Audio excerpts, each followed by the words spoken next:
What's up, world? This is Justin from Friends, Facts, and Fiction podcast here. Oh, thank you. I see you in the back. All right, yeah. What's up, boy?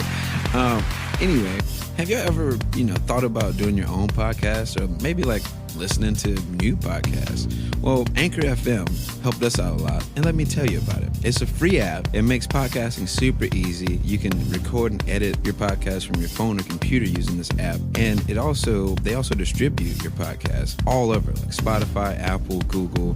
Basically everywhere. And you can make some money eventually, as long as you got people listening or subscribing. Did I mention it's free? So you can just download it just for shits and giggles, or you can actually use it for its benefits. But Anchor FM, it's a free app. Just download it today. Why are you playing?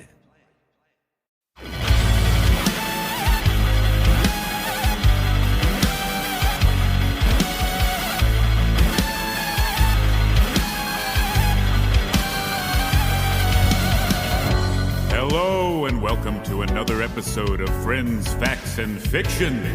As always, this episode is made possible by our local convenience stores, the misappropriation of history, and you. And now to your hosts, Justin Hammonds, Grant Bramlett, and Drew Shellnut.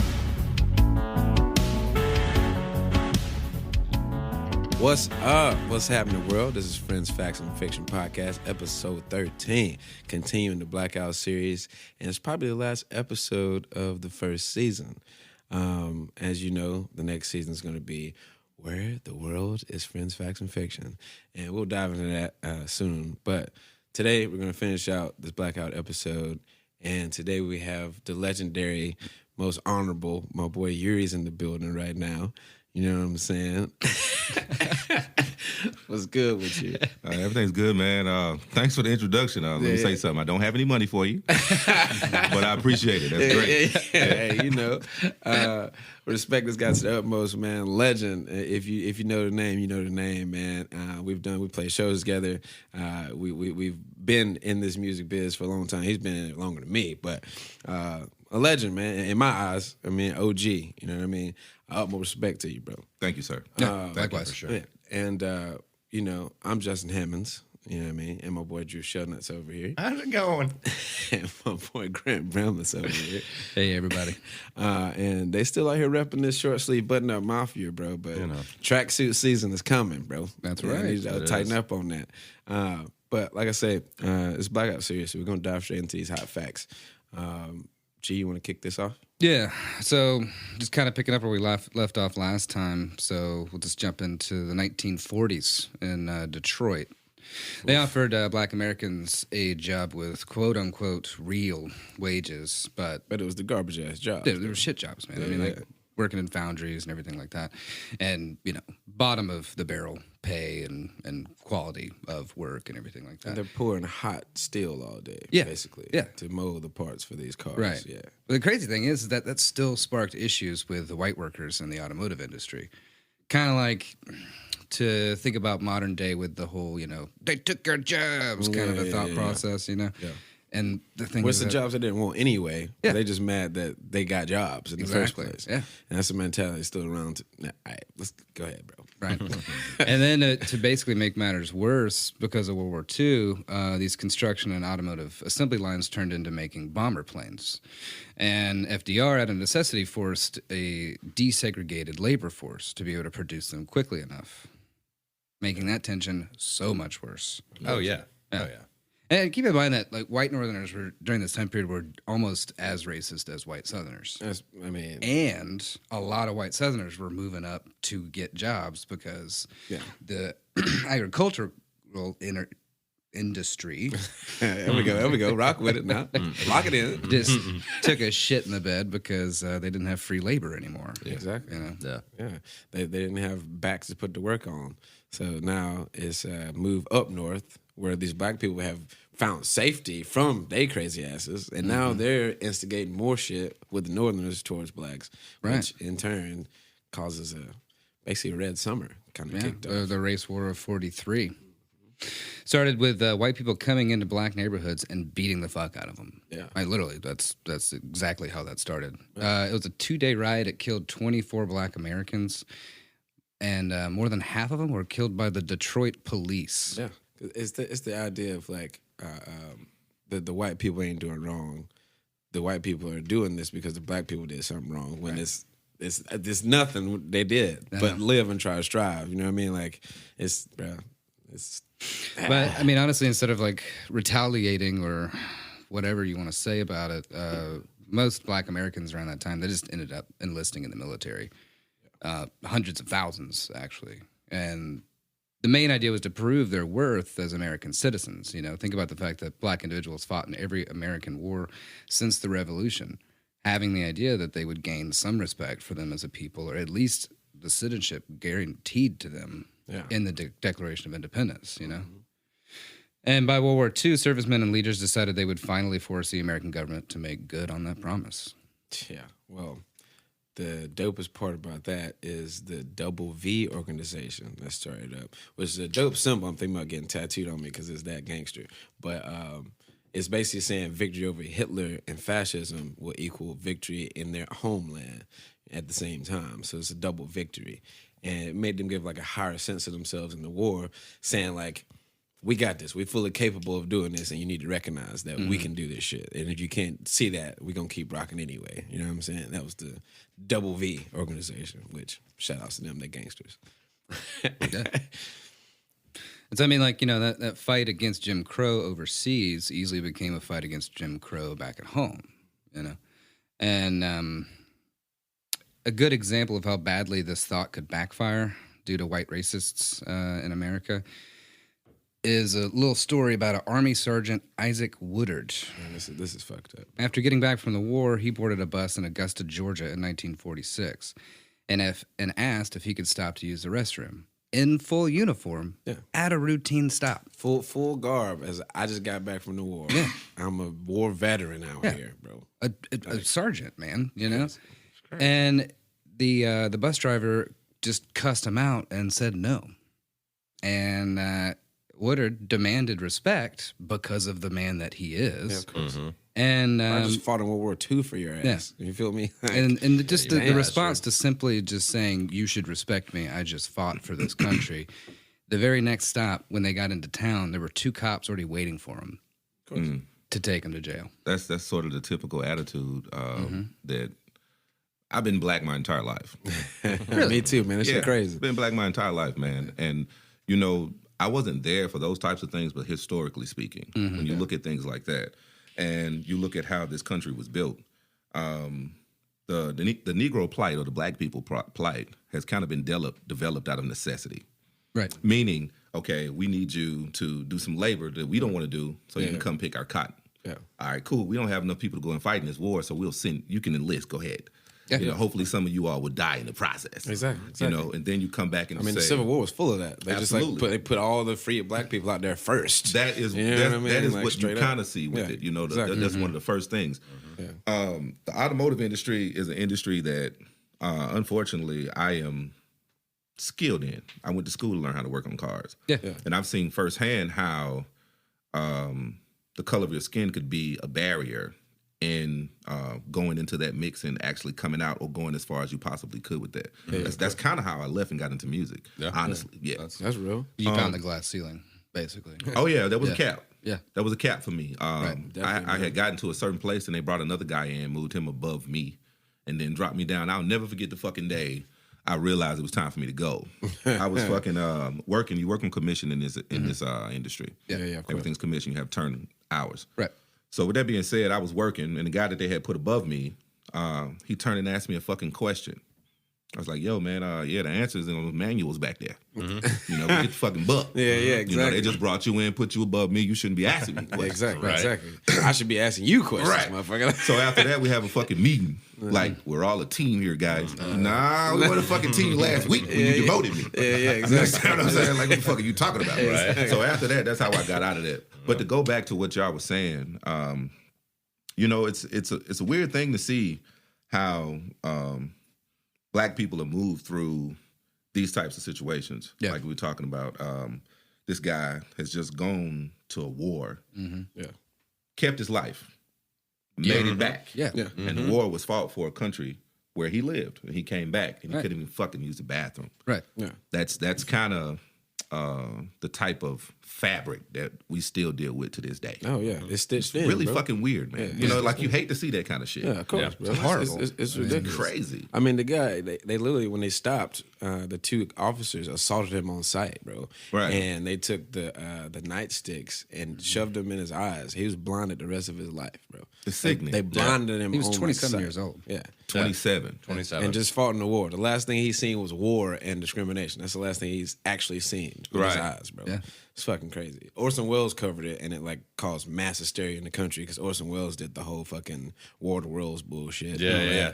He covered that, and fucking like it took off. It basically fueled the right for the civil rights movement to start. It's like, bro, this dude just fought in a war, came back and was blinded by officers who's supposed to protect him. Like, what the fuck is this country right now? So I mean, you're dealing with that anger and that pushback of, you know, that's a human being. Do not treat that human being that way, you know. But at the same time, you still have all the segregation going on, you know, like cafes, schools, still buses, obviously, water fountains. I mean, think about like a city planner or somebody get a contract to work on a park or something. Yeah.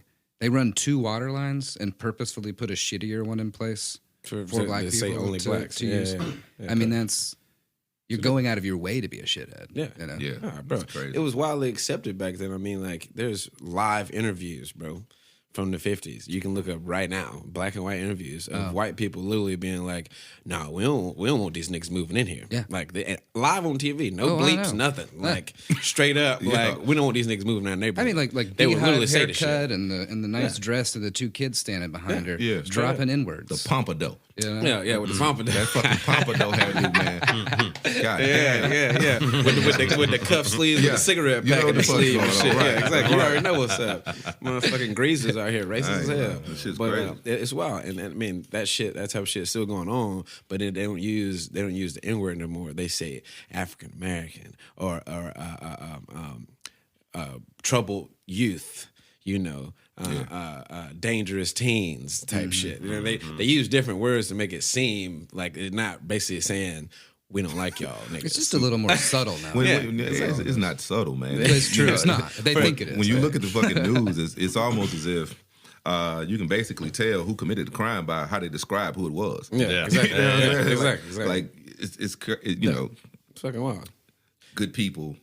Troubled mob. Yeah. You know what I'm saying? Lone wolf. Right. Teen high on marijuana. Yeah. You know what I'm saying? Like, what? Yeah. Like, okay. a citizens group Yeah. or a gang. Right. A citizens group. Yeah, it's nigga. A mob. Terrorists, you mean?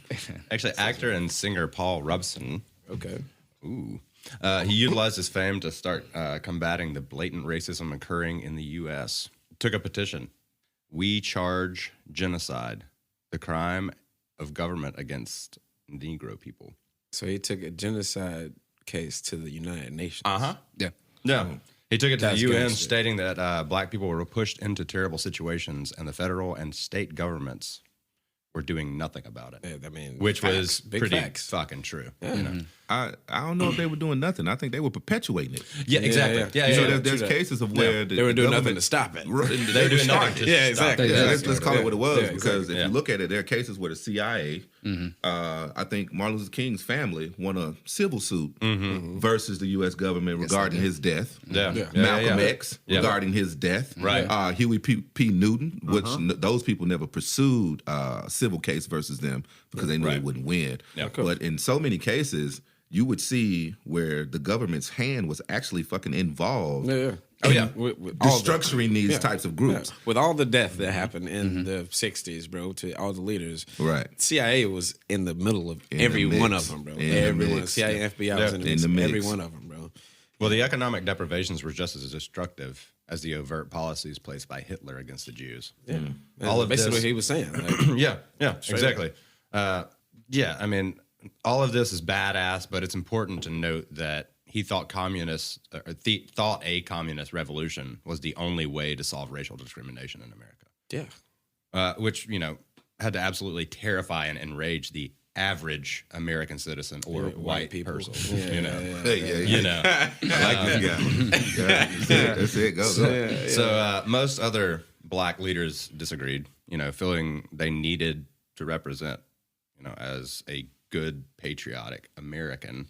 That's the divide between like Black Panthers and MLK. Yeah, it's like early early MLK. Like motherfuckers early, later in MLK's life, he was getting more Marxist. He was getting more on Malcolm X side, and that's why he got popped. And Malcolm X was kind of leaning towards Martin Luther King, and they were scared of them two motherfuckers agreeing with each other. Oh yeah, that was about to be a whoop. Yeah. Yeah. But this was a split between like Black Panthers and early MLK. Early MLK for sure. Right.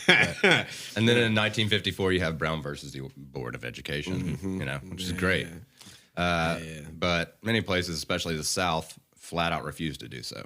Of course. When it started to happen anyway, white parents pulled their kids out of schools. With cheers from They the crowds, they got they pulled their kids out to cheer. Yeah, exactly. to the crowds, and that's when you get those interviews where it's like we don't want these niggas in our schools and our neighborhoods, and they're just pulling their kids out of schools just because Ruby came through and was like, "Hey, I'm 7 years old, right, and I'm black, and I got accepted to this school."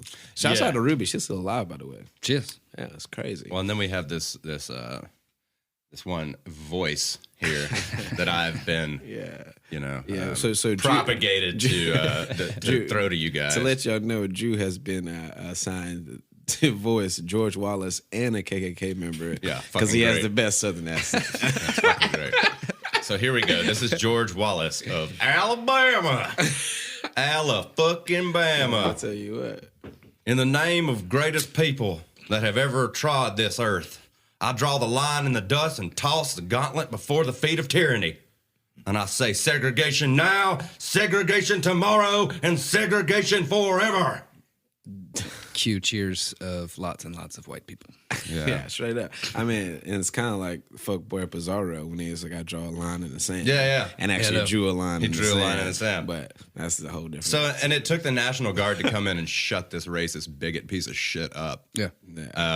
And also it took Bear Bryant to invite USC over to whoop that ass in football. Yeah. And, whoa. Yeah. I forgot about this. Yeah. Straight up. Fucking big right there. That's a fucking huge moment in history right there. Bear Bryant's like, well, we can get these black folks to come and play us in football so y'all can see, old Jim Bob can't keep up with Dion. right. That's real life. Yeah. It's massive, bro. Especially thinking about Alabama now. Mm-hmm. You know what I'm saying? The most dominant force in college football. And you know what's fucking... You've seen the team lately. Too right, bro. Okay. What's fucking crazy to me is this like cognitive dissonance that goes on. Because I mean, you have all these diehard, lifelong Alabama fans, and we're finally good, right? We've been amazing for a long time now, of course, because Bear Bryant of that did that flex move, and then you remember those videos straight up, bro. when the modern BLM movement started happening, and all those videos of different people doing different things, and there's that really awesome one of all the Alabama players and Saban saying the amount of pushback and flack they got for that shit is just absolutely insane to me. As well, like. It's you love this team. You love these players. These players are black. Yeah. If they talk about being black, you don't like that? It's what typical the fuck hypocrisy, man. But that's your favorite player. No. Yeah. Nah. It's okay if they're gladiators for me, but if they start looking like people, no. Right. What the fuck? Well, I will bring up something that I was raised in Northport in a very racial home. And when I was watching Alabama football, there was an individual in my family that I shall not name that when we were watching football, say the running back fumbled the ball, and he'd be like, "Come on, N-word, what's wrong with you? Blah, blah, blah, blah, blah. And goddamn N-words, blah, blah, blah, blah, blah." Next play, he breaks free, runs for a touchdown. That's why we got them N-words on our team. Roll Tide. Yeah. That shit crazy. Jesus. Oh, yeah. Come on, man. And this is like the 90s, right? This is like circa 94. But think about how good Alabama was as a segregated team. They still were winning as a segregated team. But you have to think about it in terms of the inability for the black players to play in that league. Yeah. You understand what I'm saying? Yeah, definitely. It's like, just for lack of better terms, whites competing against whites.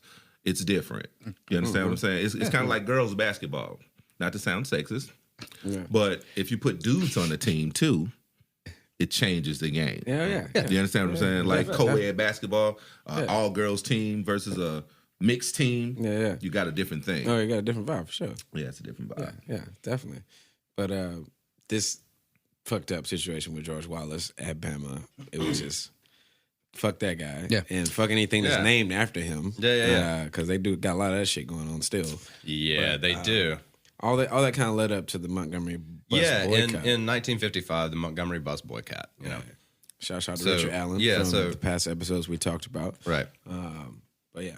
Yeah, Richard Allen from our prior episodes, like we said, he inspired a woman by the name of Rosa Parks to purposefully sit down in front at the Montgomery bus transit, on the front of the bus, in a white guy's seat. Yeah, she did this, based off of his, like we mentioned in the last episode. Well, he did the first sit-in when he did the very first sit-in back in like the 1800s. He did the first sit-in, right? And she's Episcopal, and he was like one of the first African Episcopal preachers in the nation. And she's heard this story her whole childhood, and it inspired her to do this sit-in on the bus. And her doing this was like the perfect fit for the image that the civil rights leaders wanted. Yeah, because she was the first one. But she was the perfect fit to be that poster child. She was the aesthetic. She was so, she was like demure and very calm and reserved all the time. You know, and nice she was, glasses on, dressed properly. And she was attractive, but not fair too skin. attractive. Yeah, fair skin. Yeah, true that. So they were like, okay, we've got bring our it into the picture. We've got our important. It's very important. Very important. Trust me. Right. Very important. Well, I mean, it was so important that like 90% of the people who agreed with this movement started walking to work. They just would not ride the buses. Right. Yeah. Or if they didn't ride the buses, they would get the other 10% that weren't walking were riding with people, carpooling. They were still not on the buses. Right. And it took a year for this to actually catch. Yeah. But you can still go see that. The bus economic, you have to think the economic like punch that they took. Yeah. The transit They folded the system. Yeah, exactly. Right. Like this is we will make you do this. And this isn't here's a suggestion. Oh, we're gonna pick it. And they're like, no, we're just not. You're not getting any more money now. Well, that's the thing. If you focus on my pockets, that's when they really wake up. Exactly. That's the thing. That's the thing that Killer Mike been talking about a whole lot. Which, if you want to really hear some wild shit, listen to him because he's like, bank with black people. Like, take the money out of the corporate white people pockets, and shit'll start changing. It'll trickle the fuck down. It's like, oh damn, black people spend more money outside of their race than anybody else alive. And if we started rotating back into our own system, then they gonna really wake the fuck up. Yeah, you focus on my pockets, they gonna be like, oh, hold on. But see, I'm short this month. That shit goes back to how things are structured. You all mentioned Jewish people in the Holocaust. Yeah.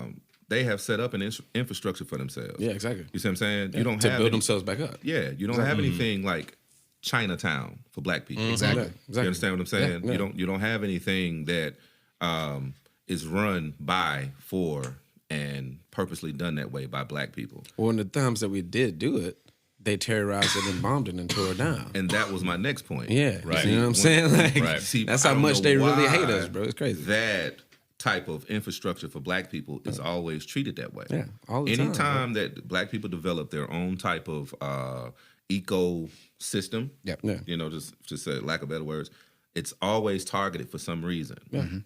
I don't know why that. Well, is. it's I know why because it is, but they're afraid. It's fucking insane. It's because They since scared. They've the been scared Moors since they came seen out of us. Africa and showed us how to wipe our own ass, Exactly. we've been afraid. Yeah, when the I didn't even want to go that far back. Yeah. I'm I'm just glad you saying. brought that up. I didn't want to go that far I'm just back. saying. Well, see, we went that far back in did the go prior that far episode. back. Okay, This is like I the missed ender. it. Okay, Okay, where? I missed it. So we started with transatlantic slavery. Well, we started started with from the beginning of time. Yeah, Egypt with the Moors, transatlantic slavery, and then post-construction or reconstruction into now. Awesome. So I yeah. got So you. we covered all that. If you never listened to this, go back and listen to the first I series of the definitely will go Blackout back and episode. listen to that, yeah. But the Moors definitely, ever since that moment, white people have been like, "Oh shit, they ahead of us. But see, I don't understand the fear. They're naturally ahead of us." I don't understand the fear. I don't understand it either because I think it's an inferiority complex. yeah, I've never had the fear That's what you of think somebody it is? else.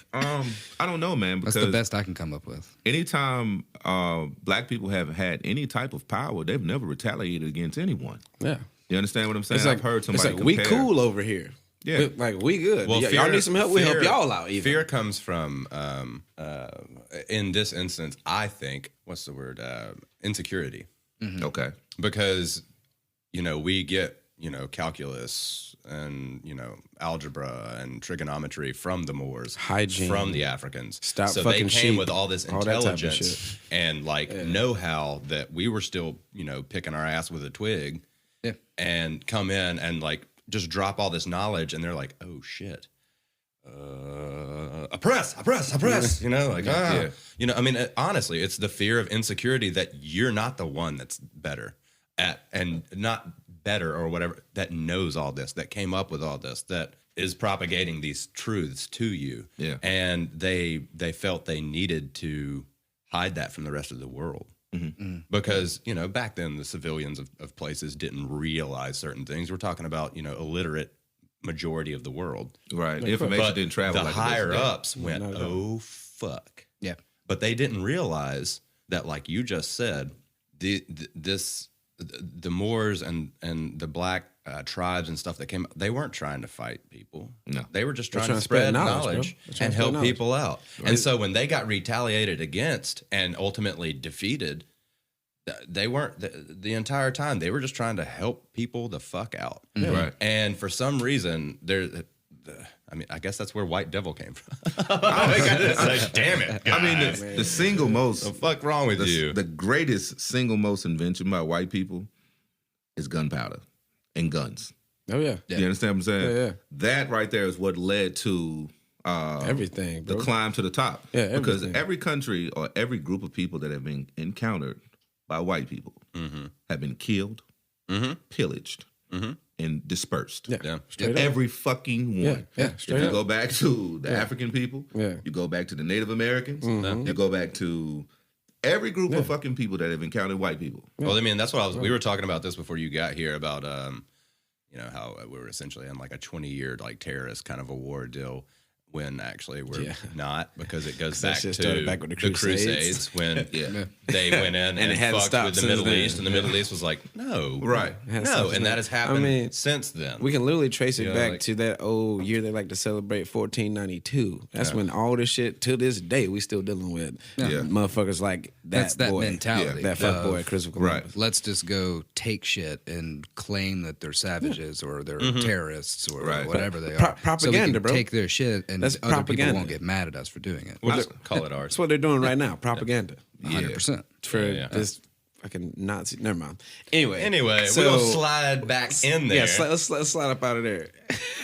Did you do it?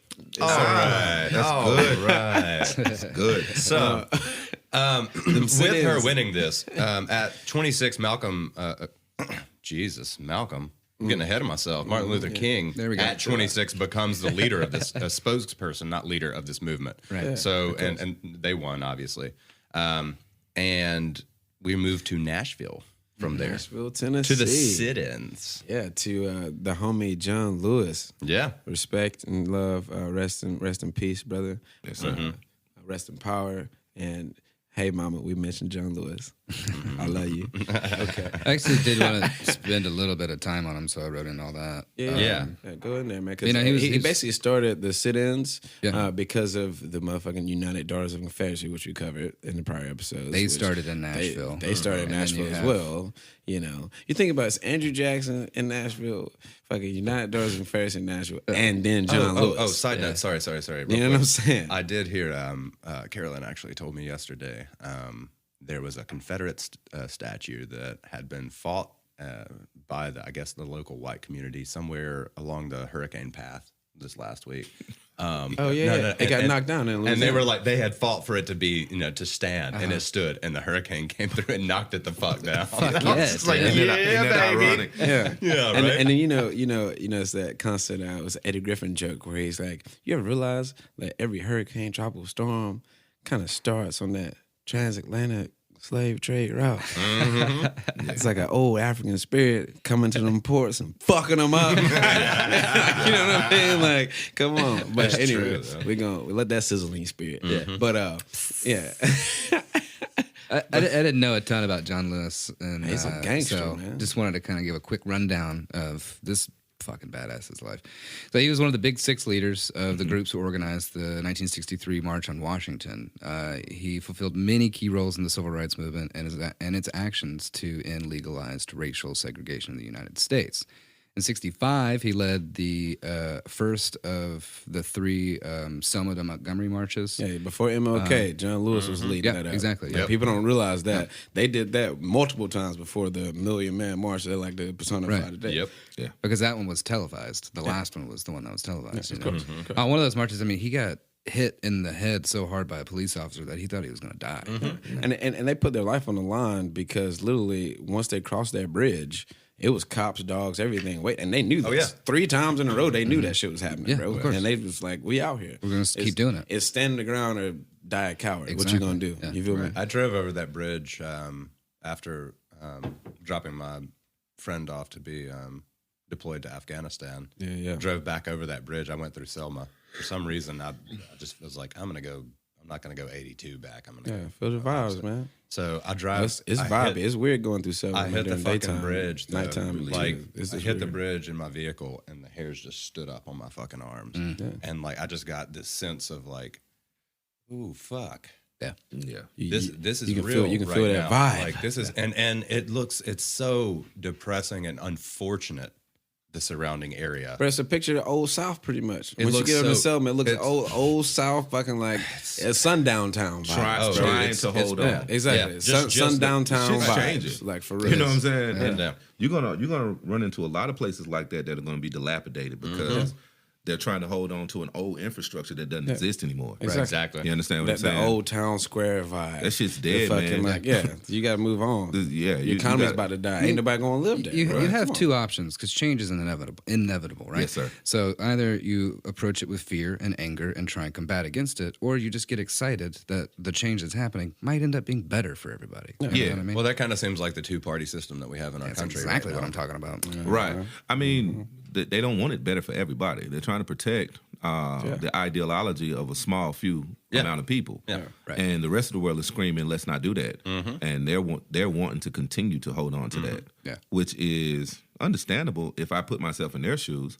But unfortunately, I'm not in their shoes. I'm with the rest of the 98% of the people in the world. I guess that it. I guess Straight up. Yeah. Straight up. I guess it could be understandable if you put yourself in their shoes in the context of like taking away logical thought as well. Because honestly, though, Yeah, It's rich white people. and because then like poor white people. my family, even bringing The it people back in to between that, rocking with us. I hear. Well, I can't help it. I was raised that way. Well, fuck, I was raised that way, and look at me. Yeah. I'm on the opposite end of the spectrum, looking at you, going, Right. Out here in a floral grow print the button fuck down. up. Right. I mean, I think innately, man, all of us were kind of raised that way. Yeah. Because of what the predecessors of me went through, we had a certain ideology toward white people.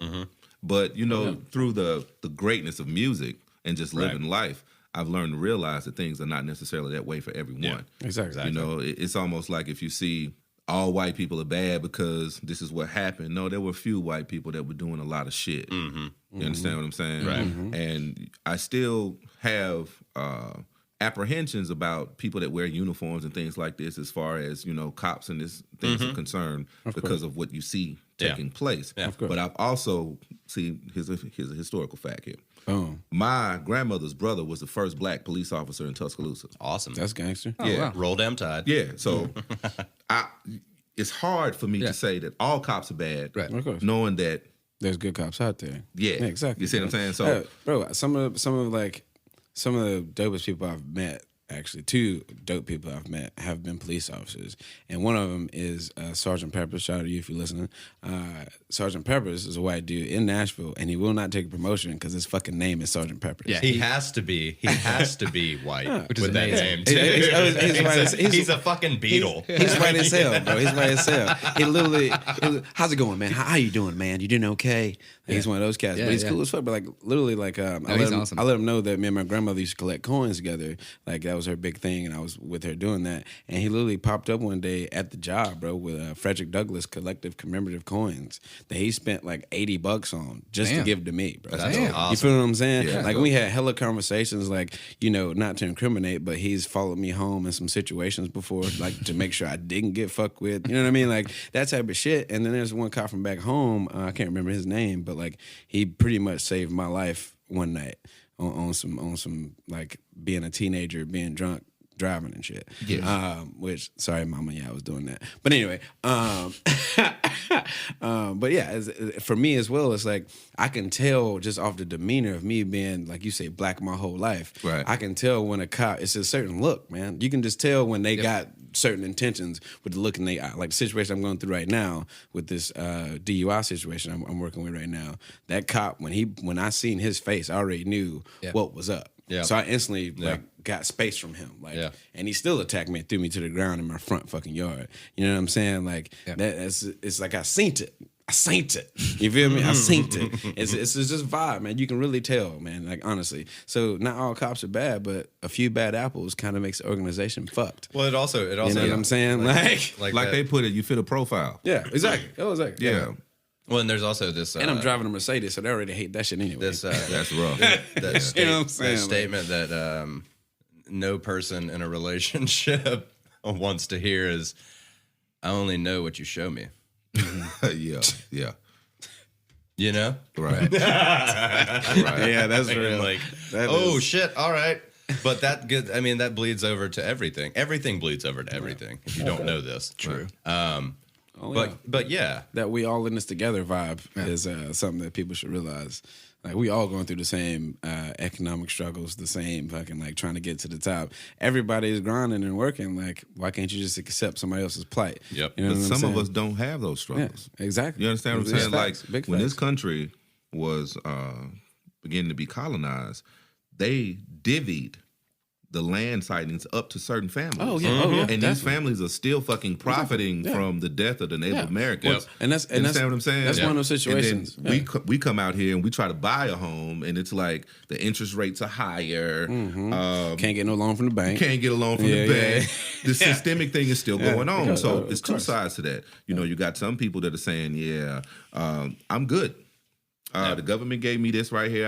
I've succeeded off these land grants. I took all of this stuff, and my family's worth millions now. I don't have to do anything. I'm gonna go out here, ride my 4-wheeler. Things gonna be great. I'm gonna shoot a couple birds this week. Right. It's gonna be good. Exactly. And then you got other people over here who are fucking dying. Yep. That cannot even fucking afford to have decent health care. They can't even go see a fucking good doctor because of their financial situation. Yeah.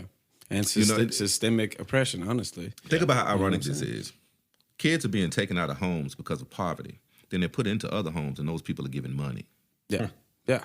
It's crazy. You see how weird that is? It's wild. It's wild. We're going to take you away from your See how family weird that is? and basically indoctrinate you to accept the struggle, accept the thought that you can't be better than what you are. Right. You know what I'm saying? That's what they create when they snatch somebody from their family, when they snatch fathers out of homes over the war on drugs bullshit. well, You know that's what the I'm saying? whole Like, taking your it's identity from you. Yeah, exactly. It's bro, it's fucking wild. And one of the reasons, actually, to add on to later MLK, real quick, like he was getting with JFK and meeting about the middle class and trying to figure out why these land grants are so lopsidedly white. You feel me? And, you know, around that time, they both got fucking killed, by the way. You know what I'm saying? Like, you feel me? Think about little conspiracies like that, where it's like they were in the power movement, bro. Like, JFK was like, you know what? MLK, you kind of right there. You know what I'm saying? And once he got to that point, he took a trip to Memphis. You know what I'm saying? So, anyway. Yeah. They'll kill you by money. Oh yeah, that's what I'm kill saying. you about some money. If you fuck with their money, bro, And that shit's that's not when even shit real. gets real. That's The concept of money is not even real. Oof, man, no. that's No, a no. whole You that's see a what whole I'm conversation right That's a there. whole other conversation. You're right. That money's not even real. But let's move on. That's a whole conversation. We can jump into the Vietnam War if you want to, bro. Yeah, real quick though, before we get to Vietnam, let's talk about something kind of positive, right? So John Lewis, he goes through all that shit and he makes it into the Congress, actually, and served 17 terms in the U.S. House of Representatives. Due to his length of service, he became the dean of the Georgia Congressional Delegation. The district he represented included most of Atlanta, actually. And he was chief deputy whip and senior chief deputy whip, and he received the Presidential Medal of Freedom Award. Yeah. So that's just a badass. After years prior fighting for freedom, you finally get a Medal of Honor for your freedom. I know, right? It's fucking crazy. So just friendly reminder, because I think, honestly, I don't know if I was ever taught this or something I just forgot. The Vietnam War lasted for 20 years, from 55 to 75. Yeah. And I always feel like in high school... Hold on, I didn't... What? 55 to 75, yeah. Yeah. I didn't realize it lasted that long either. No. Yeah. I had no idea. That's crazy. So it was going on for 10 years before the counterculture even fucking really kicked off. Yeah, pretty much, yeah. That's crazy. It's fucking nuts. Damn. I did not know that. I know. And that's like, because in high school, it was just kind of like really heavily focused on World War II. And then Vietnam happened. Anyways, the Korean War, it's just like, because we lost. Well, yeah. And we lost, and they trying to avoid that pushback of the country. Like, we had National Guard motherfuckers killing college students on campuses and well, shit. they're also trying, all this shit was going down. They're also trying to avoid how we got into that war, which was a lie. Which is bullshit. Right. It's a Yeah, complete it was lie. a lie, yeah. So, complete lie. Fun little fact to the peoples of that region, of like Vietnam and that area or whatever. It's a resistance against America. It's known as the Resistance War Against America, by the way. So that just makes us look truly like we are. These big fucking bullies coming in and wrecking your shit because they're living a different way than we want them to. it's Team America World Police. Yeah. Straight up. Yeah. But it's wild because they went over there with intentions, kind of like when they fought the British, kind of.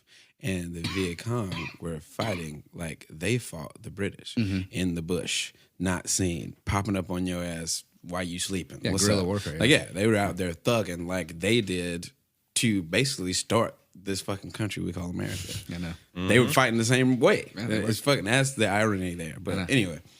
So when it really picked up and was escalated and wholeheartedly backed by the White House, President Johnson failed to realize the racial nightmare that American involvement in Vietnam would create. It coincided with the protest of the Civil Rights Movement and the rise of Black Power during the 60s, right? So while African Americans were discriminated at home, also within U.S. Armed Forces.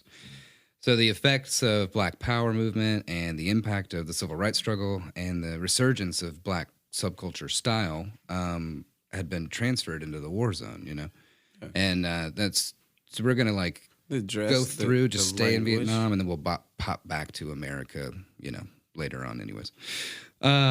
Just some cool facts about Vietnam that you probably don't know. Yeah, exactly. Because we found this out while researching. So it was America's first racially integrated conflict. In '65, as part of voter registration drive in Alabama, due to the third protest march from Selma to Montgomery that we talked about. John Lewis, what's up? The Voting Rights Act was passed, allowing for African Americans in southern states to register as voters and also enlist into the military a lot more easily, right? King ended up warning that millions of Negroes will, out of frustration and despair, seek solace and security in Black nationalist ideologies. Yeah. So Johnson increased the focus of American foreign policy on the conflict in Vietnam, and then statistics soon presented a stark evidence of racial discrimination. In '65, there was about 23,000 servicemen in Vietnam. By the end of '67, the number was 465,000. Jesus.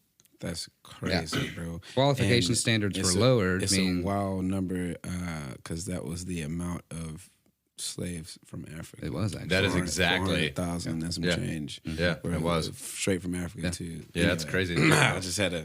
Yeah. That number hit me. Yeah, that's crazy, bro. Yeah. That's exactly what it was. Yeah, and that big jump in number, that's, like the lowered qualification standards to enlist.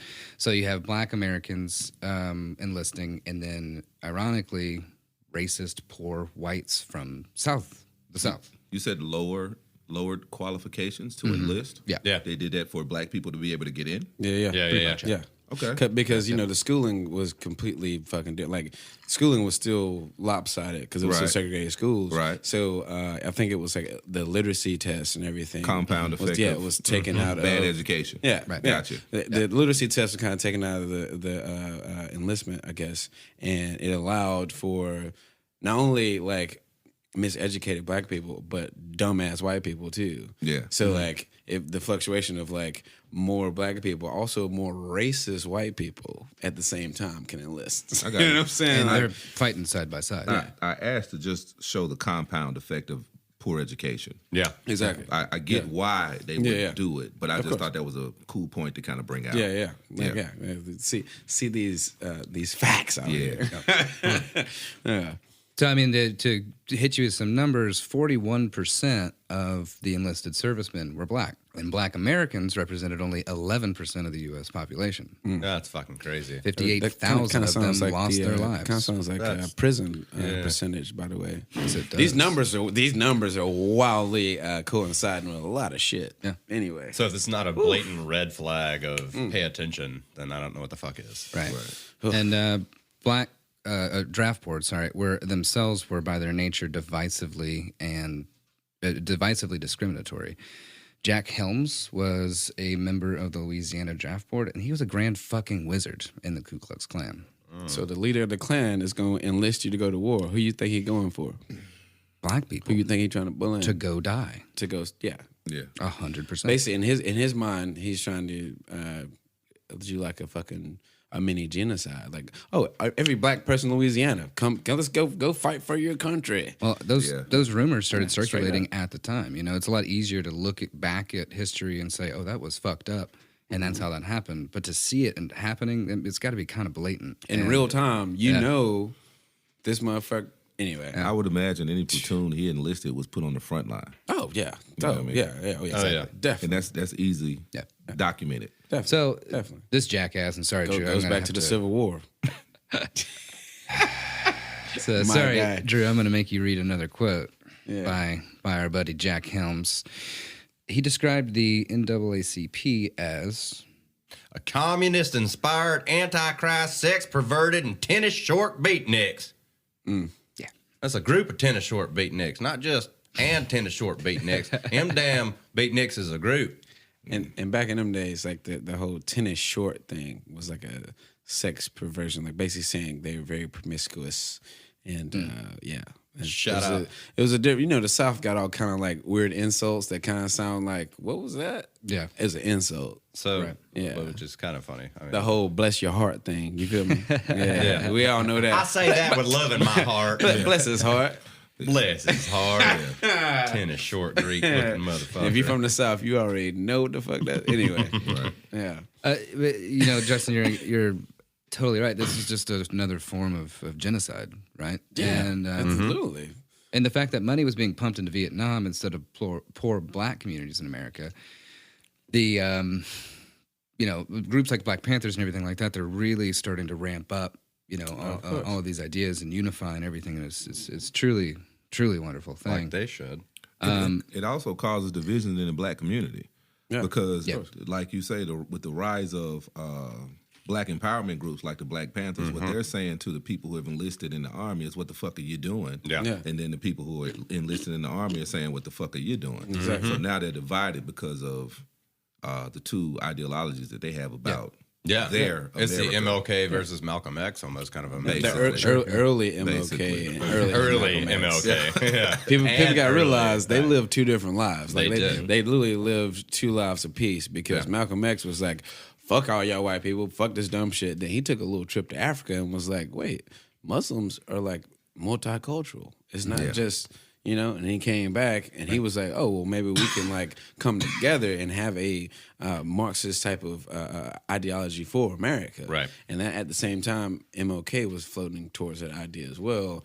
But anyway, Eldridge Cleaver of the Black Panthers. So to drive your point home, he said Black Americans are asked to die for the system in Vietnam, but in Watts, which is a poor black suburb in Los Angeles, they are asked to die by it. Right. Yeah. And it's true. And it's blatantly true, Yeah, too. yeah. To the point where Lance Corporal William L. Harvey also voiced his concern to a Washington reporter. That's a title right there, boy. Vietnam is a white man's war. Black men should not go, only to return and fight whites at home. Facts. Yeah, I mean, bro, that's literally that leads into Muhammad Ali, bro. Like, straight up, like in that timeline, you know what I'm saying? You got, the black soldiers began to identify with the enemy they saw Vietnam as. It's like themselves, the victims of white colonial shit. You know what I'm saying? So then Muhammad Ali is like, bro, I ain't got no quarrel with the Viet Cong. They want me to go to Vietnam to shoot some folks that never lynched me, never called me a nigger, never assassinated my leaders. That's what you want me to do. Yeah. Word. Okay. Well, take me to jail if you want to. Do that, because I'm not going over there. You know what I'm saying? Right. And he was at the rise of his boxing career at that time. Yeah. Right. And also in between that time, you have the first black athlete group up of Jim Brown, Muhammad Ali, a few other great athletes that were leading American culture and sports come together and say, hey, like, we chilling here, bro. Like, what y'all do? We not doing that. Like, we here. Like, we're trying to drive our people up to the top. Like, what are y'all talking about? You know what I mean? It boils down to things like the NBA fucking protests that happened like 2 weeks ago to this day. You know what I'm saying? Like, and you've got fucking jackasses on Fox saying, well, it's so nice that they have enough money where they can take a night off of work. But what about people that have to work every day? This is not taking that off of work. This is not taking that off of work. This is let's prove a point that we can snatch money out your pockets real quick. Right. Real quick. You had, like you say, the Muhammad Ali side. Then you also had the Joe Louis side of that. You understand what I'm saying? Yeah. Who actually enlisted and was went. Yeah. Right. And came back and then still fought, didn't he? Yeah. Came back, still fought, yeah. Died broke. Yeah. Died broke as hell. Died broke as fuck. Yeah. And it's one of the first fucking What happened to his fucking pension? Yeah. Chef. Yeah. It's fucking wild, man. I mean, MLK charged the government with being the, quote of his, the greatest purveyor of violence in the world today. Say it again? MLK said that the American government, is the greatest purveyor of violence in the world today. Oh man, that's a sermon. That's prophetic. That's a word. That's a word. That's a pastor word right there. That's prophetic as hell, because that shit rings true till today. Go ahead. No, you're good. And he urged dissenting blacks to seek the status of conscientious objectors. Like Ali did, but of course he had to go to fucking jail for it. Right. Of course. Standing up for your rights seems to lead to jail, doesn't it? It seems a common theme with that shit, right? The jail or the graveyard. You know? Yeah, exactly. That's crazy, bro. That cult of personality thing. Jesus. It's crazy. Shit, wow. You want to be regular? You want to be a human being? I'll kill you. Yeah, straight up. Or just fuck your life up a little bit. Right. You know what I mean? Which basically kills you. Witch hunt. Yeah. They come after you, all kinds of shit, plaster you all across the news. Yeah. It's fucking crazy. In a paper that was circulated by the SNCC, said that we recoil with horror at the inconsistency of a supposedly free society where responsibility to freedom is equated with the responsibility to lend oneself to military aggression. Outrage over the war and over the disproportionate number of black men being drafted to fight it contributed significantly to SNCC's embrace of black power. After Martin Luther King's assassination, white soldiers applauded his murder. They had the stars and bars on tanks and jeeps and helicopters over there. So you've got the black power movement really taking hold. Right. At the same time, white racists are being blatant as fuck. They had a party when they got the news. Yeah. And then black people over here hurting, motherfucking like planting as trees I've and shit up, and like white having racism, communion about white it. racists are the most blatant of all anything. Sure. That is very true. 100%. Yeah. And I mean, and it's crazy because magazines like Ebony or Jet were purposefully not stocked on some bases, or soul music, or Jet gospel, magazine, bro. I remember going like up as a that. kid, bro. Beauty of the week. Let's go. I already know where it's going. You know what's up. Beauty of the week, bro. Yeah, Oh my God. That's the first page you turn I'm to. talking about new episode. Now we're looking. I think it was like page like 35 or page 45. I used to remember the number, bro. Yes, like sir. new episode came in, boom. Let me get that. Okay, word. I'm going from the front now. Yeah, bro. Let me read her bio real quick. She a photographer from California. Oh my God, look at this, boy.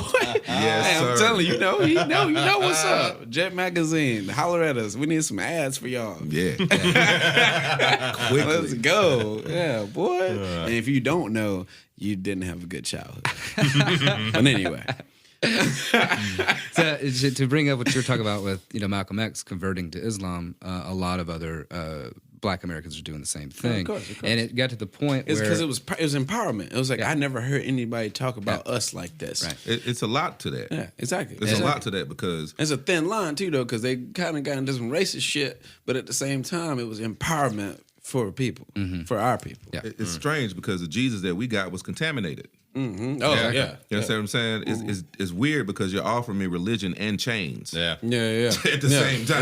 It's like, hey, You know what I'm saying? Like, it's what is hey, that? Look at No, this. seriously. Look at this You're offering me God. God and chains around my neck at the same time. It's kind of contaminates Jesus. Yeah. And you're sitting there with shackles on your legs and you're like, holy God, please free me. Yeah. And Well, they're especially telling me, when you're looking at a picture of a white Jesus in the first place. Exactly. that is Which true. also bastardizes the entire religion. Which is really weird because in the Bible it says he had skin of bronze and hair like sheep wool. Yeah, exactly. Kind of looks like Justin's hair. Yeah, exactly. Yeah. Boom, boom. Turn up. He ain't got the red dye on the side though, but it's all cool. Exactly. But it's a point that Sativa brought up is like they presented this God that's from Africa, but you got to enslave African people. right. You praise a God that's from Africa. That's actually one of It the hurt my soul. Like, bro, you praise a God from Africa, right? Yeah. But you got to enslave his people. But you praise him, though. Which is pretty funny when we were talking about What? the Alabama thing earlier about like the Bama like The USC football game. player march. Yeah. No, the football player march like that happened last week. Yeah. With Oh, Saban. yeah. I saw a couple of the linemen that big God black looks dudes, like me? God looks like me. Yeah. Yeah. You know, Truth. That's what the Bible says. Yuri size. That's what the Bible says. Yeah, no, it's definitely Uri size, not us. Yeah. We Bible tiny. says, man. It's Yeah. weird. Straight up. But yeah, for real. Yeah. So for that, a lot of people were converting to Islam, and they were refused a copy of the Quran. Yeah. Exactly. Say, you That's believe in typical. that? Cool. Yeah, We're gonna give you the of course Holy it is. Bible then. Yeah. I mean, it's typical. Yeah. They didn't want you to read in the first place. Of course, Exactly. Yeah. But black soldiers were embracing their African cultural roots by wearing beads and gloves and flying black flags, and they actually had a ritualized handshake, the dap. Which I didn't know that's where that shit started. Yeah. It's Fucking a real fist bump. thing, man. Yeah. I didn't know that started in Yeah. Vietnam. I had no idea until I looked into this. He said the same thing to me, Yuri. He said the same shit last night. It's Yeah. like, so the dap came from like that. I was like, yeah, bro. Yeah. It came from black people that fought in Vietnam, Right. respecting each other Yeah. to do the dap, do the fist pump. That's where all that shit comes from to this day. Right. The fist in the air, the fucking fist pump, the afro. the dap, the afro. Yeah, It straight comes up from afro. them embracing Yeah. their fucking natural beauty. Because before this, you got to think in the 50s, 40s, 30s, you got black performers, black people getting perms and presses and fucking like processes and shit. Like if your hair weren't processed, you wasn't gonna be lit out here. Right. And then you go to the 60s, 70s, you got afros, dreads, fades. You know what I'm saying? Like beards. You know what I mean? Like jewelry that is basically African born anyway. You know what I'm saying? Like for sure. all that shit. They embraced that so much that it became a culture to this day where white people are still just feeding off of it and making money off of it to this day. You know what I'm saying? Yeah. I think blacks were stuck in a bad position when they got here. Initially, yeah. we know that. Yeah, but I'm trying Yeah, to get to the part where you were talking about how they wore their hair, not the clothing that they wore. Oh, yeah. What they were doing was fighting for the acceptance of other people. Yeah. understand? You get the They- process. they're You got to get the let me hair to put look on, like you their know, hair. Yeah, exactly. You know So what I mean? Look at James Brown. right. Look at his career. When he started, he had the crazy pompadour, wild process shit. Right. Then you get to them 60s, 70s, he started doing the fro. He started doing a natural motherfucking situation. His it music showed- started changing, too. Yeah, his music started getting more culturally Black involved. and proud, blah, blah, say it loud. Say it loud. And Yeah. also one of the most Love sampled that artists that's ever breathed a breath. He's one of the most sampled artists that's ever lived. Because Highly of underrated, his- too. Yeah. Highly underrated as a singer and as a performer. And also, Everything. as a musician, would have been one of the most intimidating guys to try out for his band. Oh yeah, bro. Because I heard, as a bass player, a bass player try out for James Brown, and he was just like, "Yep, I'm gonna need you to rock that G," and he was just like, "Okay, for how long?" And he goes, "And for as long as I say." So for 30 minutes, this dude had to play one note, but he had to make it groovy. Yeah, one note.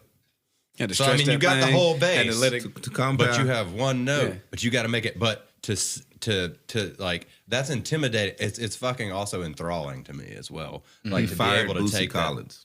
Yeah, exactly. Yeah, He bro. fired Exactly. Bootsy Collins. Which in turn As a bass player, you're like, yeah. what? Why? Which in turn created Parliament Funkadelic, because if he Which never created fired him, Bootsy. it'd never. Yeah, we created Bootsy Exactly. because Bootsy at the time I think he was like 17 or 18, and he was fucked up for a show one time. He was tripping hard. Yeah, he was tripping, yeah. tripping a show, and James Brown, his whole like, gotcha, all them little catchphrases is him catching band members fucking up. It seems groovy as hell and cool with ad-libbing and shit in the songs, But but, that doesn't mean that's you got him, fired. literally, that's him tabbing out like, gotcha, bitch, like Charging. you fucked up. Yeah, Yeah. he's charging You- for mess ups. You got charged $5 on your Right. payout just then. Another $5.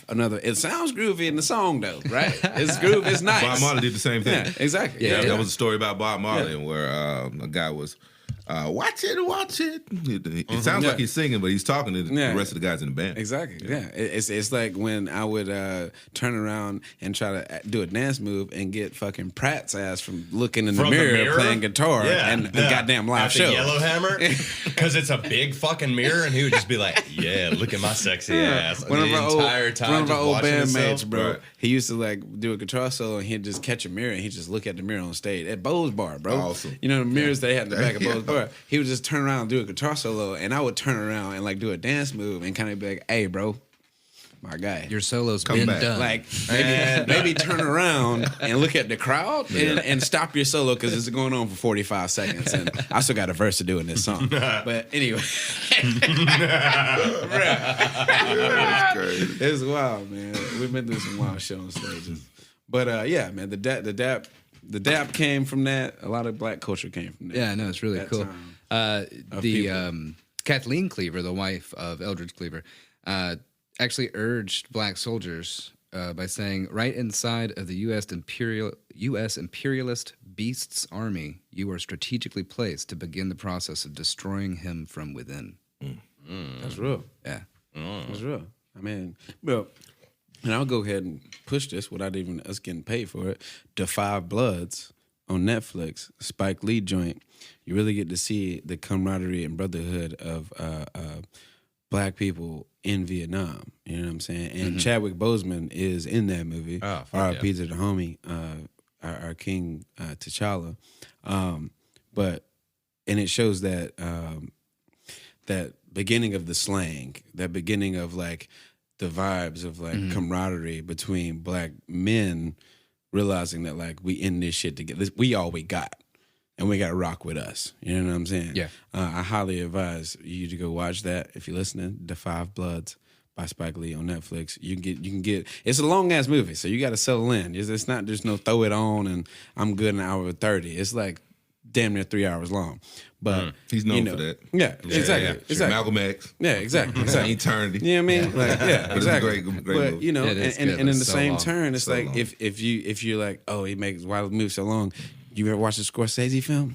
Yeah, right. You know what I'm saying? Yeah, like, right. come on. That You is know what I true. mean? These motherfuckers are artists, and you can't stop a motherfucker's paintbrush from stroking. Right. You feel me? Right. So, go watch that shit for sure because it shows that that vibe, man. And they even have one of the black soldiers is a Trump supporter in the movie.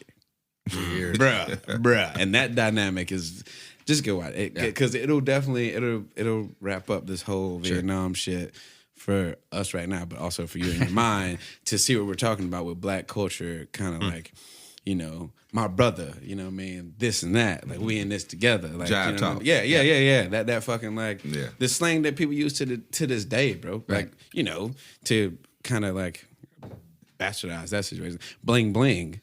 That was black culture. Right, of course.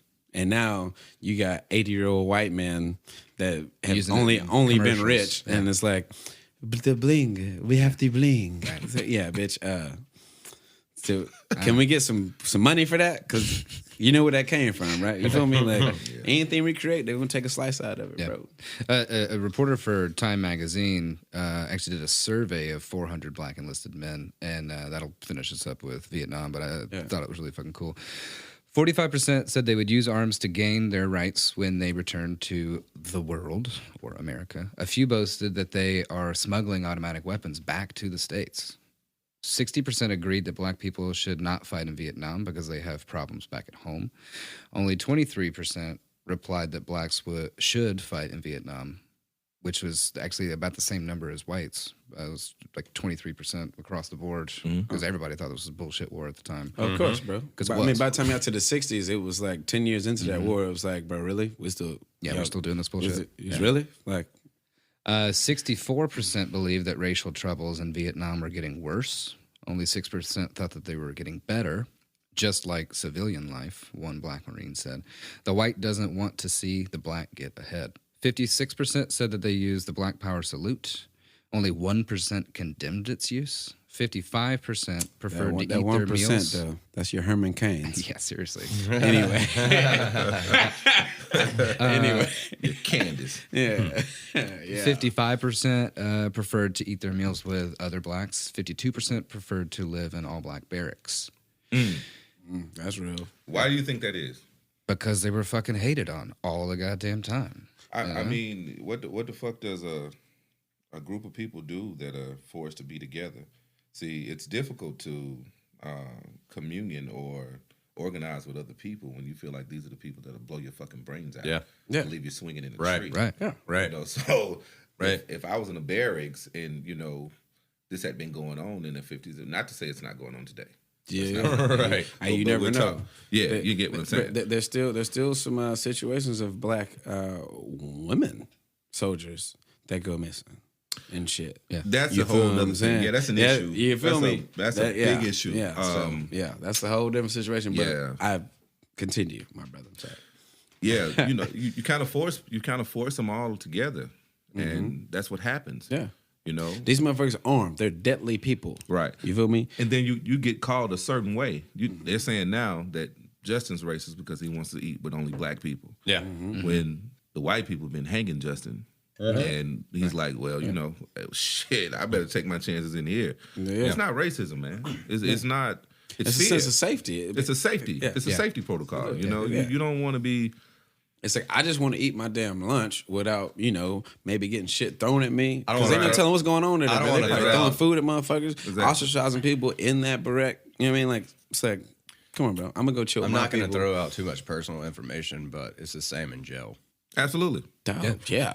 Absolutely. Straight up. Yeah, bro. Yeah. And me being me Trust me on that. Yeah. was like, what the fuck do I do? You don't know. Because I don't know. Yeah. It's Yeah, either like- Aryan Nation or black dumb. The gang culture. Are you that one crazy white dude that fuck with the black dudes? Yeah. That's what happened. You know, seriously, it's like it's either Aryan Nation. That's This is firsthand knowledge. what happened. Yeah. It's either Aryan Nation, gang culture, or Islam culture. Yeah. That's it. You know, those are the three breakdowns in there.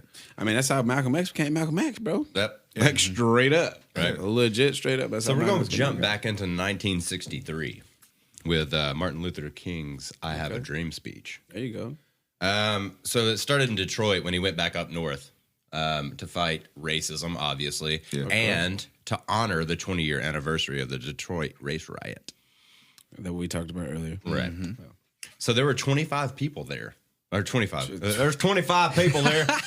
They really liked it. 25,000. 25,000 people there. There's 25 people there. They really liked it. So when you see that stuff on the TV, when there's all them folks there, that's fake news. It is. That's fake. Anyway, we're gonna get back into reality again. 25,000 people were there. Right. Yeah. And it was actually recorded by Barry Gordy. Hey, Gordy. You know? It's that guy. And it actually He'll get the money out you, but he that guy. he got the money out of most people. Yeah, I'll tell you. But what. it actually, topped the Billboard charts. Of course. Of course. I mean- and why would it not?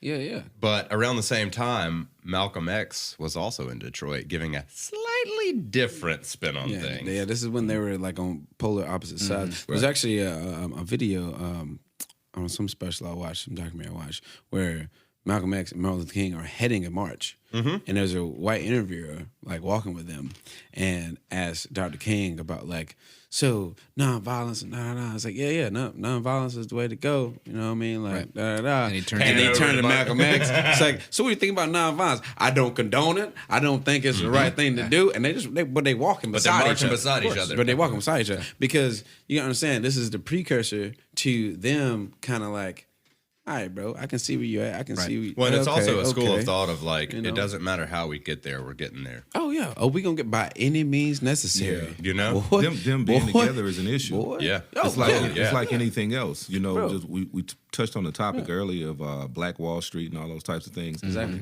Those are the type of seeds that grow into those type of larger scale things or ideals for people that are colored. You know? It's like that them coming together to just like put it in perspective on a grander scale.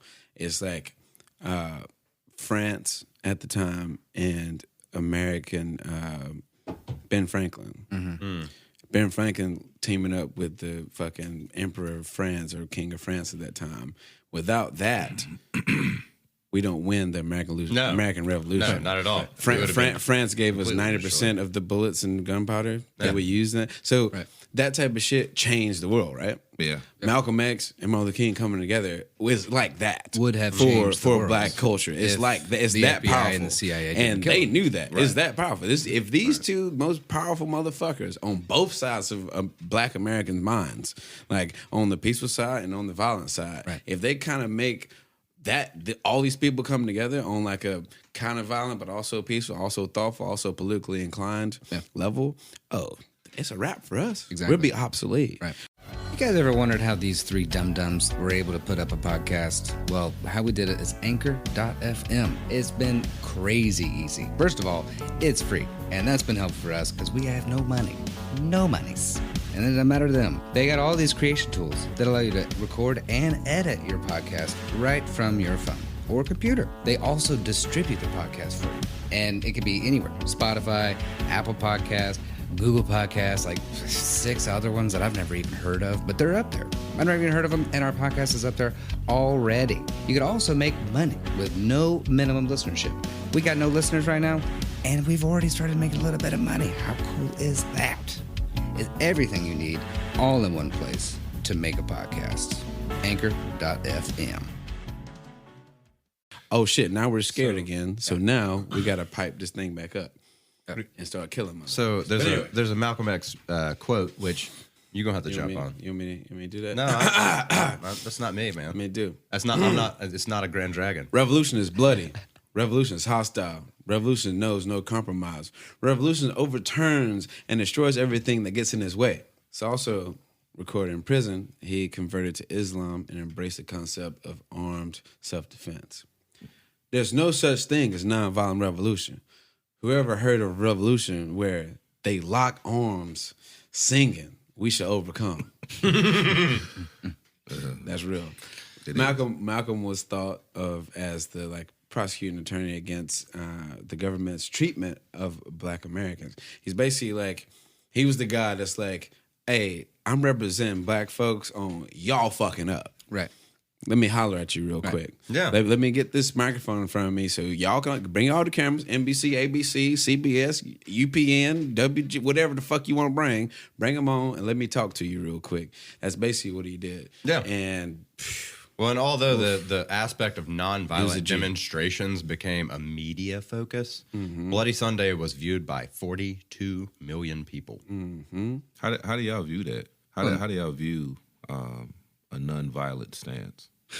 Well, I mean, it's slower, of course, and then in certain aspects, I think that it's ultimately slower, ineffective. Yeah, Oh, it's definitely slower because you ain't causing no problems, right? Yeah, you got to cause a problem to get a fucking solution. Exactly. I mean, that's mathematics. But I mean, something that I put in here because I think it's kind of important to think about is that with nonviolent opposition or whatever dissension, however you want to call it, at least starts a conversation, right? It brings it to the forefront of topic, and two sides are having a conversation about it, as opposed to nonviolent. Yeah, as opposed to fighting each other. Okay. You know? Because if you're fighting, you're not listening to what the other person's saying. Right. You're just trying to yell your point louder. You know what I mean? Right. So if it can be a civilized conversation, then we're good to go. But if it proves that that civilized conversation is never going to happen, then it is going to have to turn violent. My outlook on the whole situation is the people opposing the non-violent protests approach it in the wrong way. Like, so you have your non-violent protesters protesting something, but then you have these people that oppose them that come in with violence. What the fuck do you think is going to happen? Yeah. You're going to get your ass kicked. Yeah. And that's what's going to happen every time. And I'm actually to the point, and I'm sorry if I don't tickle your fucking fancy or make you feel good by this, but goddamn burn it down. Burn it dead. Yeah. Like, I am to the point. I am to the point that, like, well, fuck, if you're not going to listen, you're not going to listen. Yep. Well, here it goes. Sorry. I mean, I'm not about, tearing somebody's, business to the ground, especially local business or whatever. But when the fuck are you guys going to fucking listen to any goddamn thing that is said and or shown to you for the past 400 fucking years? Right. Yeah. That's right. What's it going to take? What's it going to take? Because right now it's taking lives every fucking day from the black community and placing authority in some 17-year-old fucking douchebag piece of shit, bitch tit having ass motherfucking racist piece of shit, and giving him the authority to kill a motherfucker, run off, get beat down by a dude with a fucking skateboard, which kudos to him. Yeah, good job, bro. I don't understand. Our country has turned into this. Well, it's not turned in. It's always been a wad of fucking bullshit that's trying to unravel into a country. We aren't a country.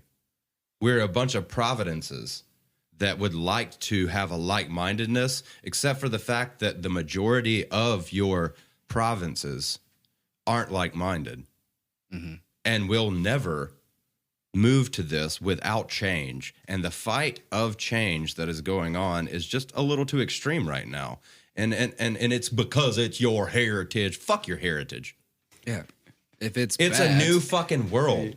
We are not in this because of our heritage. We don't live our lives because it's our heritage. We live our lives because we were born, and we should live our fucking life not because it's our heritage. Straight up. Fuck you and your heritage. As far as I'm concerned. Yeah, if it's bad or wrong, dislike it. We are in this about the people we are around. If you actually love people, then shut the fuck up and fucking love people. Straight up. If you're gonna just yab your fucking jaws the whole time, and not do fuck shit. Off and die in hell. I don't care. Like, I don't care. I don't want to hear your shit. No one else wants to hear your shit. And we're gonna slide back up in here. Yeah, bang bang. my boy Uri came through and turned Drew the fuck up, didn't it? Damn. I just wanted to know what y'all thought, man. I think it's important to understand what other people think. I'm glad to be here. But my ideology about the shit is very clear, man. It's difficult to have civilized conversations with people that are uncivil. Exactly. You understand what I mean? I don't condone any types of initial violence, but we're way past the point of being civil, I think. Right. Oh, yes, definitely. Without doubt. Nothing changes without a certain amount of hardship, and hardship being it's difficult sometimes. Yeah. By any means necessary. Exactly. Right. That's Straight basically the point, because you don't want to see situations like Minneapolis, but you don't want to see situations like George Floyd either. You understand what I'm saying? Yeah. So, as a black person who has seen so many cases of people that look like me that have been trampled on, continuously by people that don't look like me and institutions that would like to see me trampled. Yeah, exactly. You don't know what the options are. Yeah. We've had this conversation for, you said 400 years? Yeah, 400. 400. Easy. You see what I'm saying? Since 1492. Yeah, so, the conversation is wearing fucking thin. It's wearing very fucking thin for people. Well, the veil is like hard to bring back over your face. The curtain's hard to pull close on a show that's still going on. You feel me? Like they've been. I said this shit earlier in the podcast episodes. It's motherfuckers that literally control the stage and pull the curtain when they want to. Yep. On some shit that's going on still. You feel me? Like it's like, oh, this is happening, but we're gonna close that. We're gonna close that off. Let's not talk about that right now. We're gonna close that off and then open it back up when it's convenient for them. When it's like, bro, this shit's still going on, and it's not gonna stop until it gets violent. And that's just real talk. Well, I mean, like, that's unfortunate. And the only way America's built on violence, bro. What are you talking about? Like, there's no way to make change in America unless violence is in the car. 100%. Like, we got the land off violence. Right. Then we pushed more violence upon people, and then we gained world power with more violence. So y'all mad at black people for being violent to stand their point, when y'all were violent to stand y'all point in the fucking first place. Like, well, that goes back to what I said earlier. I only know what you show me. Right. It's how am I retarded. supposed to prove my own fucking point? This is how the only way that you prove yours. I don't think you remove yourself from under the thumb of your oppressive culture by trying to appeal to their fucking moral code. No. And you that's rise up and uphold your own culture. You can't theirs. appeal and that's what MLK. That's where MLK got to in his later years, which all the white people is like, MLK, he was peaceful. Why can't y'all just be peaceful? Oh no, MLK was about to turn up, and that's why he got assassinated. MLK was on some shit like, this peaceful shit, it was cool and all. They were okay with that message. Yeah. See, it was cool. Once you have people who say, okay, cool. When you come outside and it's all right, turn the other cheek. We're gonna bust your ass upside the head with this billy club. Yeah. And we got somebody telling you, turn the other cheek. Yeah. Next time you bring your ass outside, we're gonna bust you in your fucking head again. Turn your other cheek. Yep. As long as you're preaching that message, you go ahead. Right. But the moment the motherfucker say, you know what, you hit me in my motherfucking head, I'm hitting your ass back. Yeah, exactly. I'll clap back. That shit turns into a different that gets result. into like, the Black Panthers and all that. But by the time they assassinated MLK, that was like the last median they had. The white culture, white oppression, white government. Kill the idea of peaceful protest. Yeah, when you kill MLK, it's like, well, shit. I think it was one sign in a protest. It was like, you might as well kill all blacks. Says you better kill all blacks. Better kill all blacks, because like that was your last hope. Because now we about to motherfucking click clack. What's up? You know what I mean? Like straight up. And to this day, it's been click clack. What's up? Right? Yeah. Well, I mean, that leads us up to Oakland, California. Yeah. Where the Black Panther Party became the ticket. You already know. Fucking Fred Hammond. Fred Hampton, but that's my G.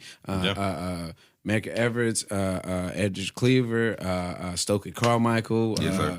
Angela Davis, yes, sir. Assata Shakur, yeah, well, and then boom. They also look up all them names, yes, sir. We can't give you all the facts and all them names, but look up all them names because you need to know them. They locked into that Second Amendment right too, with the armed community patrols. Hashtag like the white people that marched in Michigan with their guns out and then get fucking pushed back on. Right. But then these black people with the Black Panthers who originated the WIC program that's saving a lot of lives right now. They originated that shit with government with community grocery programs where single mothers, they got groceries. They had hospitals, they had schools, they had after school programs, they had armed training, they had political classes to enlighten black people and give them power. You know what I'm saying? And old fuckboy Edgar Hoover. J. Edgar Hoover, he was on some shit. It was like, oh no, this is gonna fuck up money for us because they're not spending money in our government system. Right, they're locking in their community. You know what I'm saying? Right. And like that's why black communities get trampled upon. Is because black people kept their money in communities in these times, and it fucked up money for them. You feel me? Like that's the really root cause of all this shit. And Jacob Hoover was just a racist ass fucking silly motherfucker anyway. Murderer. Like, bro, he opposed gay and transgender rights, but also was a crossdresser behind closed doors. Right. But you looking at yourself, we ain't gonna dive. Well, I mean, most people who make the laws abide by hypocrisy as well. Yeah. Exactly. The people that sell the cure also spread the disease. See, I mean, they make laws for you, not them. Yeah, exactly. Yeah. Exactly. They are the disease. You need that cure. They make laws for us, not themselves. That's crazy, bro. So the party's manifesto promised a program of social transformation contradicting President Johnson's. The Great Society program, or greater public expenditure of welfare, schools, housing, and cultural works, such as libraries and theaters, which had largely been, kind of curtailed due to the spiraling costs of the Vietnam War. Of course. Of course. They were creating their own economy while the government is just throwing money in Vietnam. They're creating their own economy while money is coming to them through their own rights, through their own means. And then the Panthers, they demanded and pledged the following requirements, which are full employment of our people, an end to robbery, the robbery. I will say the robbery. The robbery of the white man to the black community. Yeah, of the white man to our black community. Payment in currency as restitution for slave labor and mass murder of our black people. Which, just quick pause.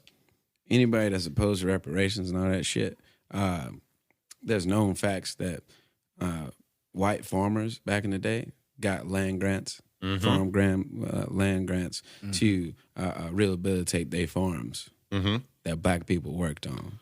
You feel me? Yep. And they got their reparations. These motherfuckers were given the land initially. Yeah, exactly. That's what I'm saying. And then they fucked it up. Yeah, and then they got it again. And they were re-given that land. They were re-given that land. It's crazy. And that reparations conversation is really deep, man, because people just see give black people money. It's like, no, bro, like this is shit that's happened before. Right. But not for the people that built the damn country, built the White House. What are you talking about? We just handed money to Muslim people, right? For the things that we initially did to them, right? Exactly. The Jewish community, and no disrespect to any of these groups of people that I'm naming. Absolutely. I'm just trying to point out or make a fact of the way that black people are treated versus all of these other people. Right. Yeah. You got Chinese people were given a rebuild. All of these people were given some sort of reparation or some sort of help back up after they were destroyed by, whomever. Yeah. But when it comes to black people, no form of reparations or anything has been offered or even really considered. No. And in my opinion, I'm going to be like this. I don't even think it's something that I would want to participate in. I've always been the kind of person who was always thought of making my own way. I've always been like that. But the problem with me being that way is someone was standing in my way. Exactly. You see what I'm saying? Exactly. That's the fucking difference. Yeah. When I want to do something, there's somebody who's telling me, well, you have to pay a higher interest rate. Well, not necessarily. You can't move into this neighborhood. Your kids can't go to this school. Yeah. That's the fucking difference. But with that, all that being said, I've always considered making my own way. And I never thought that I would want to be on any type of welfare system because if you look at it, the welfare system and the penal system are very closely related. Oh, yeah. That's where they get their fucking clients from. Yeah, it's basically the same shit. You understand what I'm saying? Exactly. If you look at all the people that are in prison, create a problem they have a bullshit solution. History of welfare. Yeah. So my advice to anybody that looks like me would be stay the fuck out of both of those systems. Exactly. Don't get no fucking free nothing, and you won't end up over here because they really monitor you from you coming into that system until they can lead you to the other one. For sure. Exactly. You understand what I'm saying? Exactly. Yeah. And what you're saying in the first part of that is, it's something that I ring true in my head every day. It's like anytime me as a black man try to get a fucking pie in America, the American pie, let me get a slice of that. They always got to take a little piece out. It's like, oh, you got let me get some of that before you can go on. Right. Let me get a piece of your pie. I already got mine, but let me get a piece of your pie too, since you want to try to succeed and shit. Right. You feel what I'm saying? Like it's that American idea that's been here since the fucking beginning. It's like, oh, well you can go, like when they ended slavery, it's like, oh, y'all can go ahead and do your own thing. Oh, go do your own thing. Hold on, we need a piece of that. Let me get a piece of that. Always got to have a piece of that. Hold on. You can't just do your own thing, though. We said do your own thing, but you can't really actually do that. You tell somebody there's systemic racism, they think you're crazy. Yeah. You tell somebody that the housing market is racist, they think you're crazy.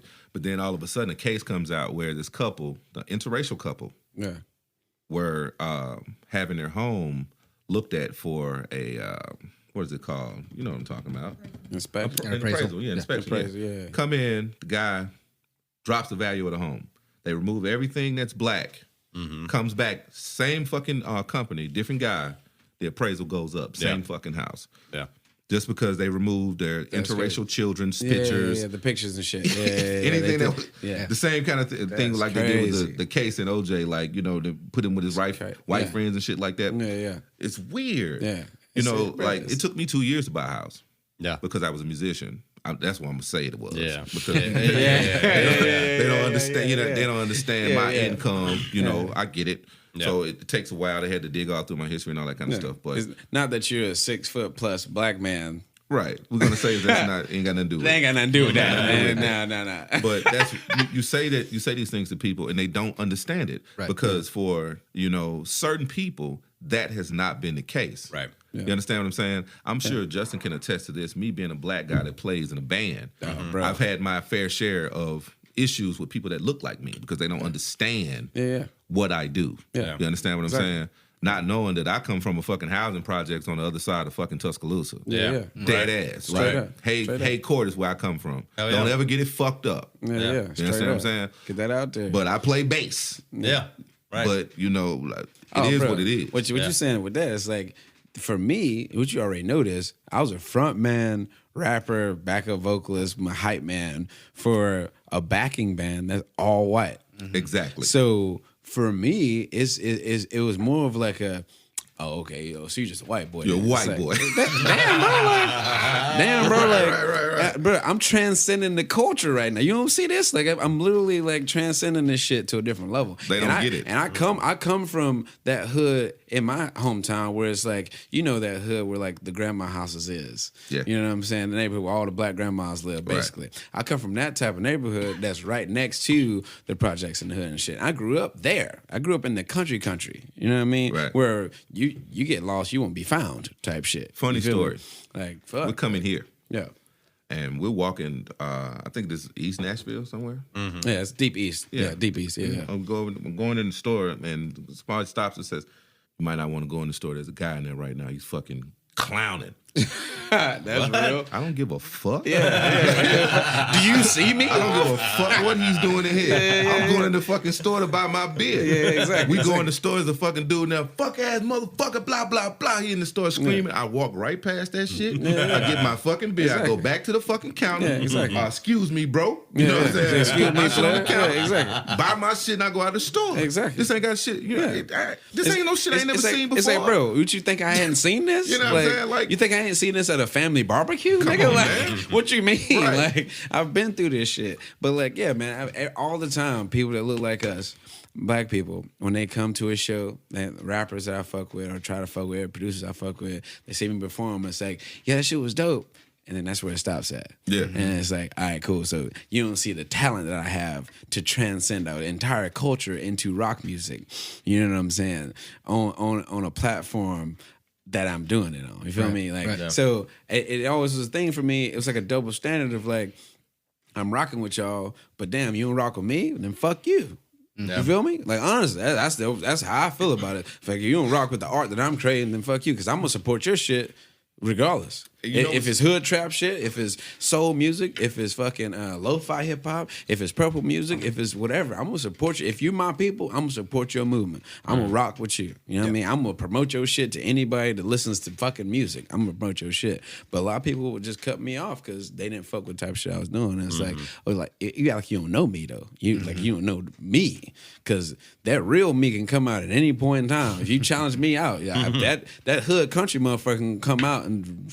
Anyway, it's crazy, man, because you know who invented jazz? You know what I'm saying?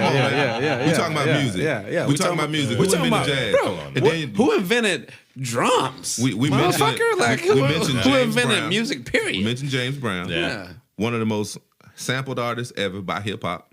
Yeah, but then you don't want to see anybody performing to live instrumentation. What the fuck are you on? Yeah, exactly. What the fuck are you talking about? Also, if we're gonna get on musicians and talking about money and why they're gone, we should talk about Sam Cooke. Absolutely, because that's the only reason why he's gone.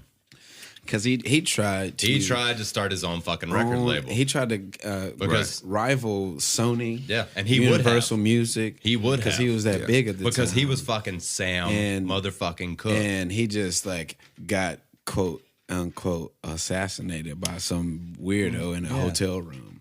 Shouts out to the FBI. No. Shouts out to music corporations having mafia connections back in the day and sent a mob hitman to go kill Sam Cooke while he was sleeping with one of his mistresses. You know, that's what's really happening. She's the one that fucking shot his ass. Exactly. And they hired her to go in as an infiltrator and just go in and fuck his whole world. That's what really happened. And you can watch that Sam Cooke documentary on Netflix. As you should.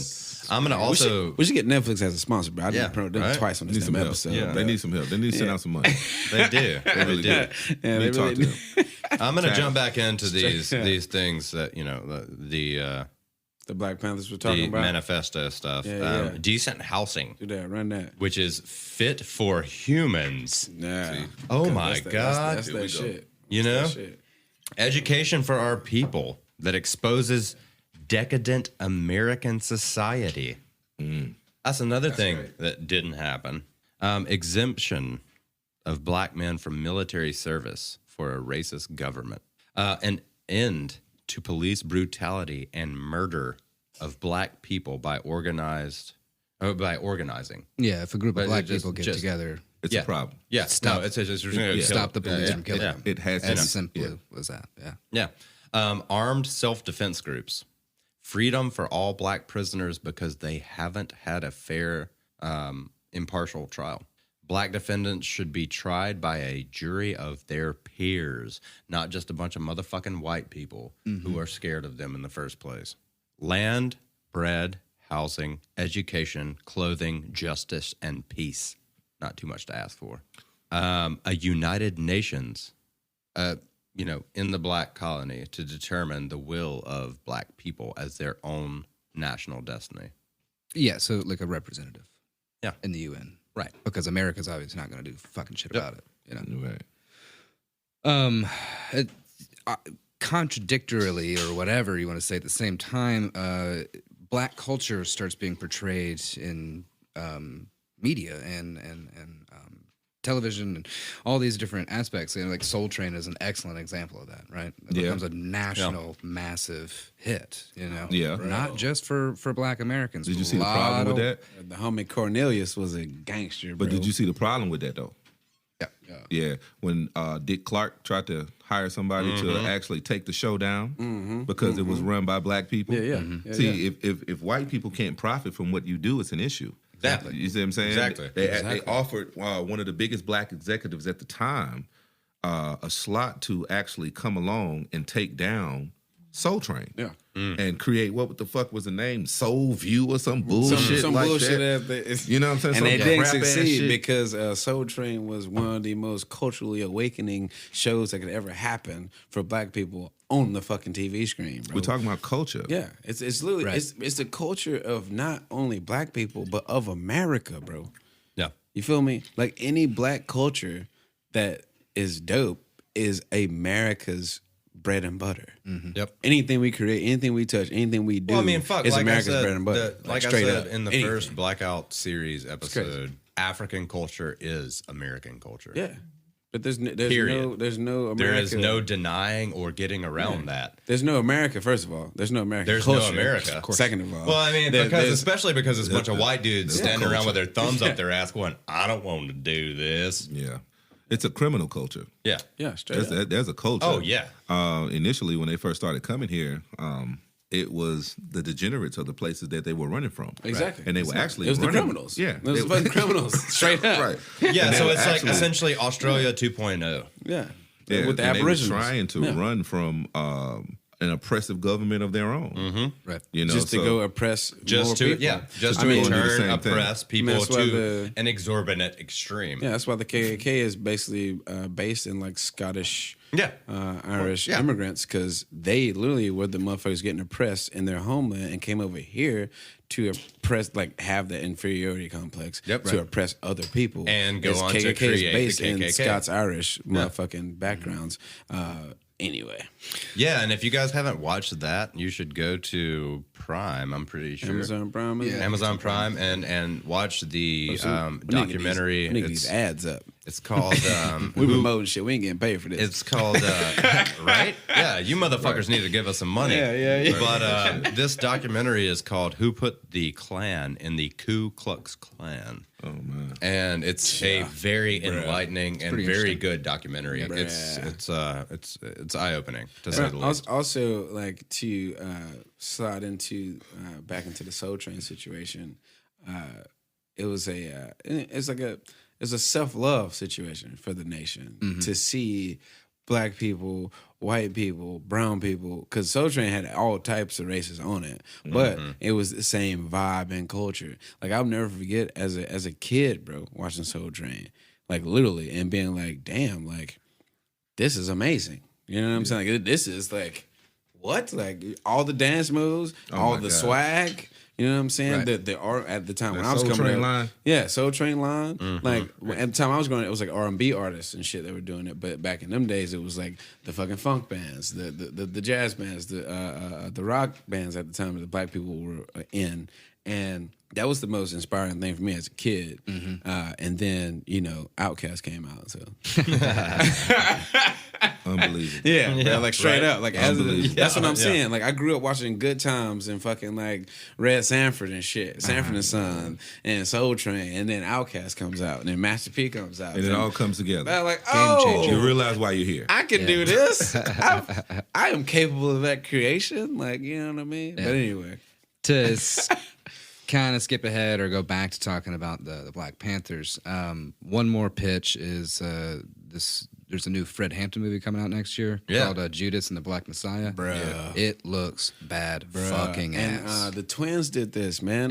What's the homies' names? The Hughes brothers? Yeah.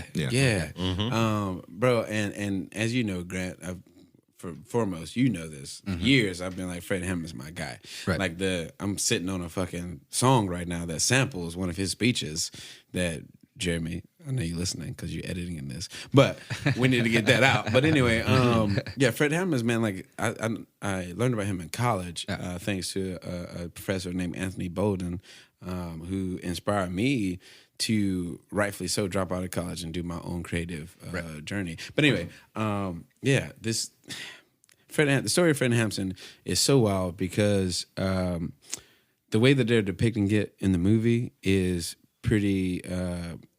It's eye-opening to how it went down because there was a snitch inside of the Black Panthers that like he didn't admire cops, but he didn't disrespect cops.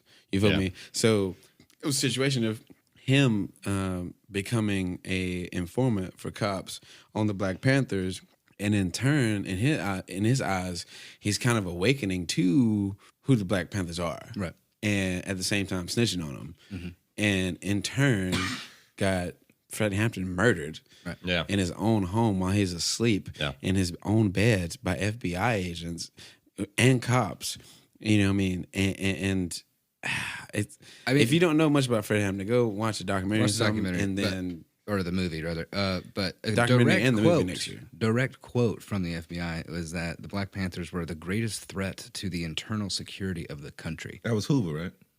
Yeah, that was definitely Hoover. Yeah, and the threat to the country was creating the WIC program, inner community hospitals, and after school programs. Oh, the threat, black people with guns. Yeah. That was the threat. But white people with guns? But white people with guns, they can go to state buildings and like have conversations with fucking senators.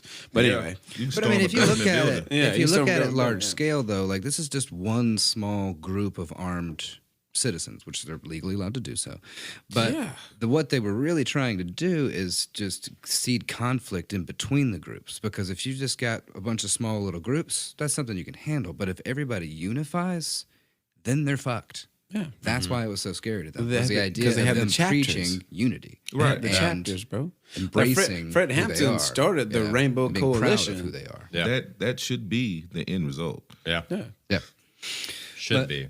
Moving forward a little bit, the 70s sort of had this quote I'm going to pull from a documentary I was watching, a tale of three cities going on, meaning that a tiny group of college-educated Black Americans, had to force their way into the government and are succeeding in the private market. There's a smaller middle class of Black Americans able to afford homes within suburbs and everything like that. Affirmative action has taken course, and so people are getting advantages now, finally. But not a lot, because there's a huge lower class with no room for upward mobility. And industries were leaving the inner city areas, and the lower class was fucking nothing, right? So all they could do is deal drugs or gangs, any kind of side hustle to be able to make it. Which all the gangs were based in community protection, similar to Black Panthers, after the Black Panthers, and they tried to bastardize the idea with promoting the violence that happened, but they were based in just protecting my community. Right, you feel what I'm saying? Yeah. But then let me speak on that housing. It goes back earlier, once again they were allowing the Black people in out of necessity. Yeah. Because the whites were moving out. So the people who own this property, they didn't want it just to sit there, and they didn't make money off of it. Yeah. You understand what I'm saying? Right. It's your basic gentrification reverse. Yeah, I was about to say it's reverse gentrification. It's like white people moving out, so move the Black people in. Yeah. And now it's white people moving back to those same areas, bro. Right now, this day, they moving back to them same areas. Harlem, Queens, Brooklyn. Bro, when I was up in New York as a kid, when the family I got up there, whoa. Nashville. I've been back recently, bro. Brooklyn and Queens and what the fuck is that? Coffee shops and shit? It's not the same thing. It was the corner store with motherfucking Jose serving them bacon, egg, and cheese sandwiches and shit on the fucking hero buns, nigga. Like, what are you talking about? Like, now it's cafes and fucking listening rooms and fucking quaint little apartments, bro. Like, no, coffee shops. Yeah, this was like the ground zero for Black culture. Right. Harlem, bro. Yeah. We can go back and talk about Langston Hughes and motherfucking Count Basie and just out of necessity, man. But it's out of necessity. It's reverse gentrification. You're right. Yeah. Straight up. What happens is you enter into that game late. You understand what I'm saying? Now you're still 5-10 years behind, because that's how that cycle flips. Yeah, of course. You're 10 years behind what the neighborhoods could be. Right? Yeah, exactly. You understand what I'm saying? Exactly. So now you're moving into what's quintessentially a hand-me-down neighborhood, and you got to rebuild from there. What could have been has already happened. Exactly. Now you got to create something else, or and just you accept are far what you got behind the curve. And to kind of like just stick that dagger a little further in, Reagan signed the War on Drugs Act. Yay, Reagan! Reaganomics. Woo! Well, that's one other horrible thing he did, but this act authorized $1.7 billion to fight drug abuse. This was just fucking smash and grab politics on gains developed by Black communities with no other options. That money wasn't put towards education and therapy. It was simply to militarize the local police departments. What year was that? Late 70s. Okay. There's a significant thing happening at that point. The factories are closing. Yeah. You're talking about Motor City, all of that kind of stuff. Detroit's fucked up. The Vietnam War is ending. We're catching the remnants of that. You understand what I'm saying? Yeah. So you got a lot of people coming back that are heroin addicts. You got a lot of people that are coming back from Vietnam. That Vietnam area. Frank Lucas. You understand? Anyway. Then what you have there is a development of a task force to combat that. Yep. Exactly. An issue that was created by you. Which seems to be another thing that happens a lot. A whole lot. We're going to create an issue, then we're going to come in here and fucking lock you up and kill you about it. Yep.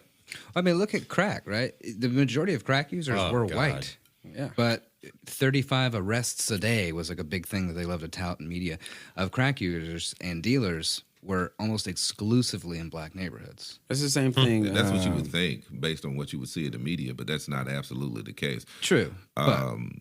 Yeah. That's like them sensationalizing it as that it became a Black drug in the media. Well, I mean, it's because they, it was introduced it into Black communities, and drugs transcend culture. Right. Straight up. Right. It doesn't matter your race or your economic status. Drugs transcend all those cultures. They tried to peg it on the Black community. Well, see, what's funny that was their goal. They focused on that group, and they fucking succeeded. And what's funny about that, real quick, is See, back then, crack was epidemic, and it was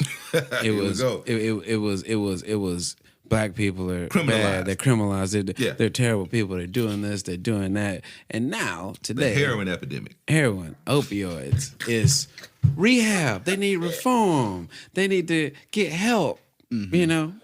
It's a disease. It's not lock them up. It's a disease because they're criminals. It's not lock them up because they're dealing this. Since it's affecting more white people, it's an epidemic that we need to rehab. We need to help them. They got diseases. They're sick. They're giving out. They're sick. Free shots. Yeah. To bring these motherfuckers back to life. Yeah. Yeah, when they would literally just let motherfuckers OD. EpiPens, Suboxones, adrenaline shots. Free. Yeah. Yeah, some cops. You can have the shit with you. Yeah, some while cops you're doing are in California. Pass out and shoot somebody, your partner shoot you up. Mm-hmm. Yeah. That's nuts. It is. But in fucking light of that, you know, in every aspect of American culture, man, you'll see a systemic barrier against black people. Of course. Now we're moving into what I think is going to be something that healthcare. Oh yeah. You know, you look at how the medicines are distributed. You can get a fucking EpiPen for free, but your fucking insulin is $500 an ounce. Yeah. You understand what I'm saying? This shit is crazy, man. But when you look there's some at places in Kentucky where cops, because it's such a heroin epidemic for opioid heroin epidemic for white people in Kentucky, like cops are, I guess they're not carrying the shit with them. No, they direct it to carry it with them to save lives. Oh, okay. Bro, like it's like mandatory to have a EpiPen and adrenaline shot on you because it's that bad in certain parts of Kentucky. I'm sure other parts of the country. Whatever happened to a Darwin Award? Yeah. Whatever happened to? I'm just saying. Whatever happens to they just addicts and we should just lock them up and we should like take the dad from the family. We should like lock up the mom and put the kid in child foster care and then fuck up his mind. So now we got a crime epidemic that happens through a system of oppression. But anyway, I mean, you're exactly right, because all of a sudden these first time nonviolent offenders were being charged with 15 to life as opposed to just a year. Yeah. Whereas murders and child rapists were getting 10 with parole.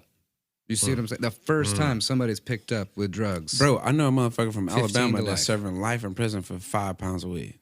Right now, bro. That's exactly what I'm saying. Right now. You Serving feel me?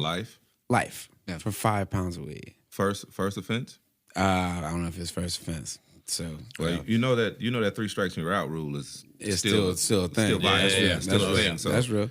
That's real. That's real. That's a whole nother conversation. Yeah, that's a whole other conversation. That type of shit. Yeah, straight up. But I think a historian named Vincent Brown really just kind of sums all this up in a really great way. He said, the gutting of the urban labor force, the rise of the prison economy, and the flooding of these neighborhoods with drugs who have a withering of the state. So schools are being increasingly defunded. Art programs go away. Right. So instead of educating and uplifting people, they're purposefully knocking them down and then arresting them. Right. Well, the art program's going away. The schools going away from schools in inner cities boils on to what me and you were talking about a second ago, with us being involved in the instruments and live instrumentation and being into the arts, to where that's been stripped from a lot of our people. Right. To where when they see that, they instantly think it's a white thing. Yeah. When black people were the fucking sole masters of that shit to begin with. Right. You feel me? Like it's a crazy reverse on the conscience of the most artistic people on this planet. Right. Yeah. You know what I'm saying? But anyway, it's frowned upon. Yeah. It's crazy, honestly, in certain areas, like where I come from, motherfuckers didn't really play instruments like that. You know, they did rap, they shot ball. Yeah. They didn't understand that their vocals were instruments, but they see you playing a bass, it's like you're a weirdo. Yeah, right. Yeah. Motherfucker, I'm out here playing rap music. I don't know what the fuck you thinking. Yeah, right. What the fuck you think going on? Exactly. You know what I'm saying? This ain't no fucking country band. Right. You know, so like chill the fuck out. Yeah. But to kind of piggyback off what you were saying, my guy, when you have a lot of people that are brought together and they don't understand what's going on culturally. Culturally meaning, like you said, the arts, the music, the dance, that will always be a front runner in healing, a front runner in peace, a front runner in the ability to get together. Yeah. You understand And what I'm understanding. saying? I mean, That's how we're all together. Yeah, I mean, exactly. you were talking about what I'm saying? jazz. Absolutely. You were talking about jazz earlier, and I went to college for that, jazz studies. Right. And we had some people come in, I think from Japan, I want to say, couldn't speak a word of English. Right. But it was just kind of like this little. Well, this thing. technique, this And music style, this we can communicate. It's kind of one of those things where it's like you can kind of say hello and whatever, and then we finally realized that we can't communicate until somebody started playing the head of a tune, and everybody's like, "Oh, I know that song." Remember I told you that story? And just jumped in. You know what I mean? 4 guys couldn't even talk the same language. Yeah. They nodded at each other. Same story you're telling. They not a guy from Africa. By the end of it, we were all laughing and hugging. You know what I mean? Like, and playing. yeah. Yeah, That's that's all that matters. amazing. Yeah. That's all that matters. It's communication, bro, and like the base of art, creativity, progressive thinking is the adhesive for us to be more progressive and a unit as people. But people ignore the fact that is the base of unity. Is creativity, progressive thinking, creating together, understanding that language is not just words. You feel me? Right. It's a tone. It's a note. Sometimes it's a fucking paintbrush stroke, bro. It's a like BPM. Like that's what I'm saying. Like, Right. it's like, but it's just so much other shit gets piled on for distractions that we can't even see. The base of everything is who we are as fucking human beings from day one. You know what I mean? Like from cave paintings, bro. From like that still resonates to this day. Cave paintings, hieroglyphics. You know what I mean? Yeah. That still resonates to this day. And that was thousands of years ago.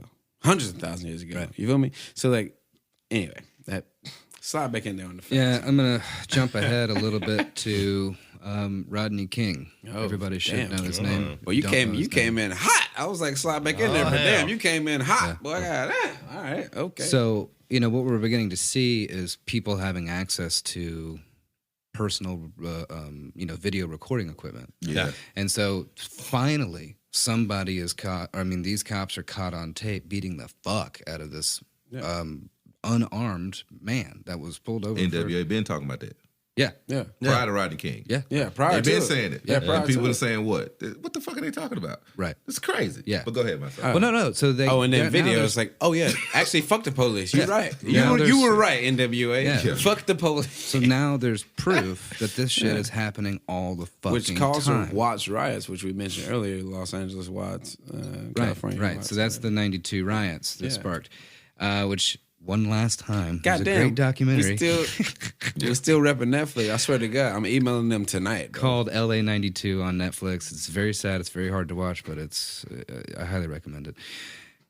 But when all this shit's going on, America tuned into the Cosby Show finale. Well, they pushed as that per the they pushed that. recommendation. They pushed it of on many news channels. anchors. They pushed that on news channels. It's like, it's crazy. Watts is burning down. It's There's on some crazy fire. shit going on but over there, The but- Cosby Show has a finale tonight. You should watch. Watch this You know what I'm successful, saying? fictional black family. instead. Because all the news channels are controlled by the same fucking companies, and the big heads got there and it was like, how can we distract black people from being woke on this situation? Exactly. And throw up a fictional fucking family finale show, Right. to warm their hearts. It's like, no, tune in, bro. Dial in. Right. Click in. Like, And I think get in that there. is why this generation is so proactive about this modern civil rights movement that's Hell going yeah. on right now, is because so many of us are refusing to have the veil pulled over our eyes. You think there's a know? civil rights movement going on right now? Yeah. You do? Okay. I mean, I don't. What else do you want to call it? I mean, honestly. I have no idea what it is. But if we're talking about just the basic definition of civil rights, I think we've moved somewhat past that idea. Mm-hmm. That's just my opinion. Yeah. Yeah. I think we're. I mean, at another it was place now. civil. It was civil that like you can vote, you can get a house if you can, you can own a business if you can. You can. That's you can- civil. I That's think civil base. is being able to sit next to a white person at a counter and buy a fucking hamburger. Okay. Yeah. That's civil. that's a civil Now, right. now it's more of an empowerment movement, a awakening of a spirit that's in all of us that is now coming to the surface. Like that cream been cooking for a minute, and now it's like, hey, bro, like fuck your dumb shit. Right. Like we are senators, we are governors, we are mayors, we are millionaires, we are business owners, we are everything that y'all is. Right.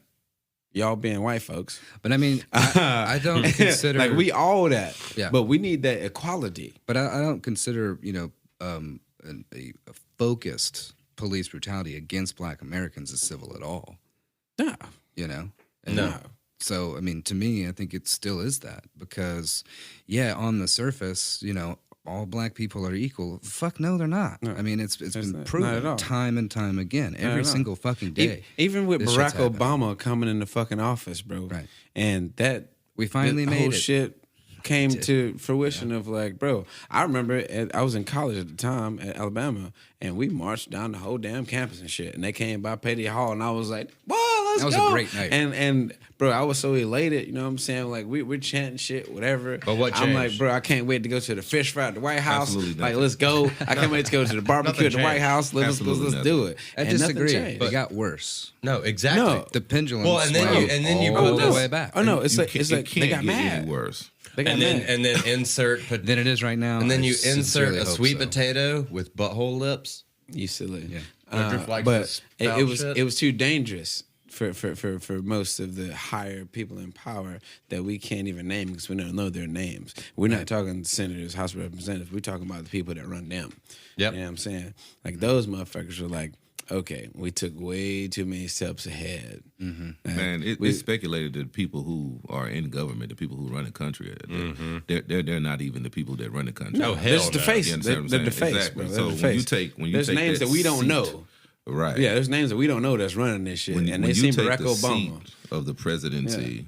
Barack Obama doesn't happen without people allowing it to happen. Exactly. Oh yeah, That for does sure. not happen. Exactly. I mean, if you look at the current presidency, who loses the popular vote by millions of votes, 3 million Yes. to be exact. loses the popular Yes. vote by millions of votes, Yes. and he becomes president. If you go back further to George Bush, loses the popular vote. Yeah. You understand what I'm saying? Right. So, And the fucked up thing about that but is, looking at the I current miss George presidency, Bush right now. Fucking George Bush wasn't that bad. George Bush was lit. I'm George like, Bush would be great right please, like, bro, come back. Come on back. Bro, come back. And that's how bad. That's how bad it is. To where like, bro, like it's times where like I wake up in the morning, do my shit, shower, shave routine or whatever, check the news, all this bullshit, and I'm sitting there just like, this is real life. This is real life, bro. I'm reading an article on our current president saying some outlandish late night bar conversation bullshit. I don't you know even what I mean? listen to it. Like it's like I don't it's even like, tune into it. I had it's to like, stop. bro, you Yeah, saying it's a diet. You have to be careful. yeah. Because No, bro, if you- trust me, If you're dog. taking in too much of what this motherfucker's saying, what that's going to do is reduce your motherfucking fraction rate. Exactly. Yep. You Exactly. understand what I'm Exactly. saying? true. It's just pulling It's IQ true. point. He pulling Yeah. IQ point straight out your brain. Just crazy. It's like, bro, you saying the most stupid like the. It's situations of like Can't listen to it. I would just goddamn. Anyway, get up out of that shit. And I don't think he's, honestly, let me say this, man. Okay, real I quick. don't think that he's that bad of a person.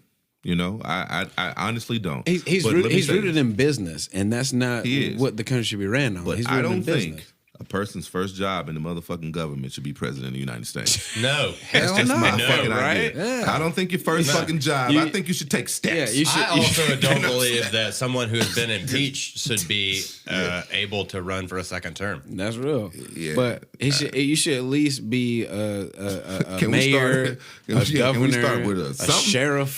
Can you be like a city council member? Yeah, Like, right, something first before you just move the fucking president. Like, Can My we- daddy can we- gave me $1.2 Right. billion. Can we see your as a experience? small Yeah. loan? Yeah. Oh, now you're the president. Can you learn the law? Right. Can you learn the law first? Can you be an attorney? Yeah, something. You know, like something. Like goddamn. Like I just don't think your first It's- job should be president. He's always just making America a sitcom, and this shit is not funny no more. Well, like I've said, To me, he it's is a the horror best movie. thing that Run that has shit like Death Row. He's the best thing that's happened to comedy Motherfucking since Suge Trump, Knight. baby. Yeah. in a long time. Suge I mean, Trump. seriously. Run that shit like Death Row, baby. Like people ain't even got to write shit for Saturday Night Live. Yeah. no, They don't. They get don't it have to every write day. it. The All you have material's to do is there. watch the Watch fucking the news, news. bro. You don't even got to Material's watch the news. Just tune in to Bro, Twitter. Fox Read News his is tweets, satire and right you got now. a full set. You've got a full just laid out. Fox for News you. is satire.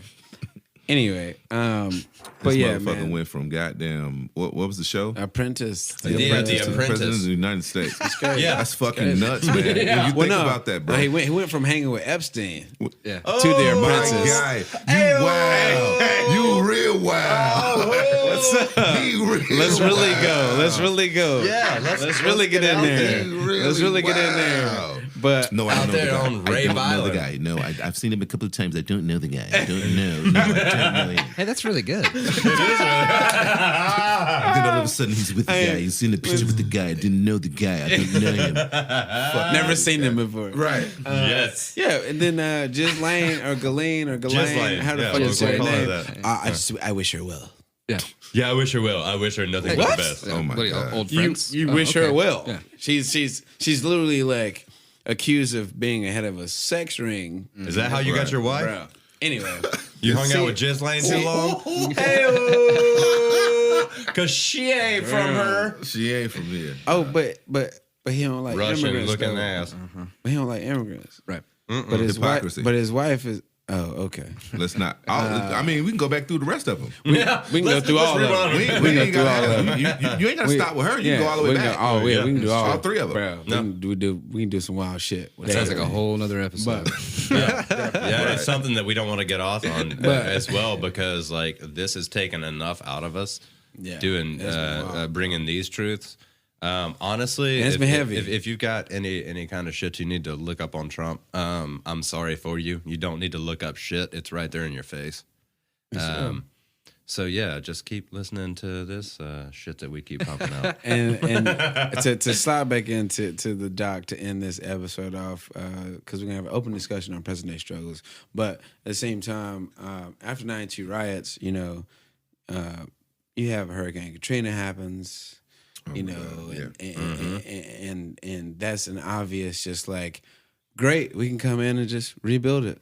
It's not even nobody gives a fuck. No, For like a week, bro. Nobody gave a fuck. For no, like a not week. at all.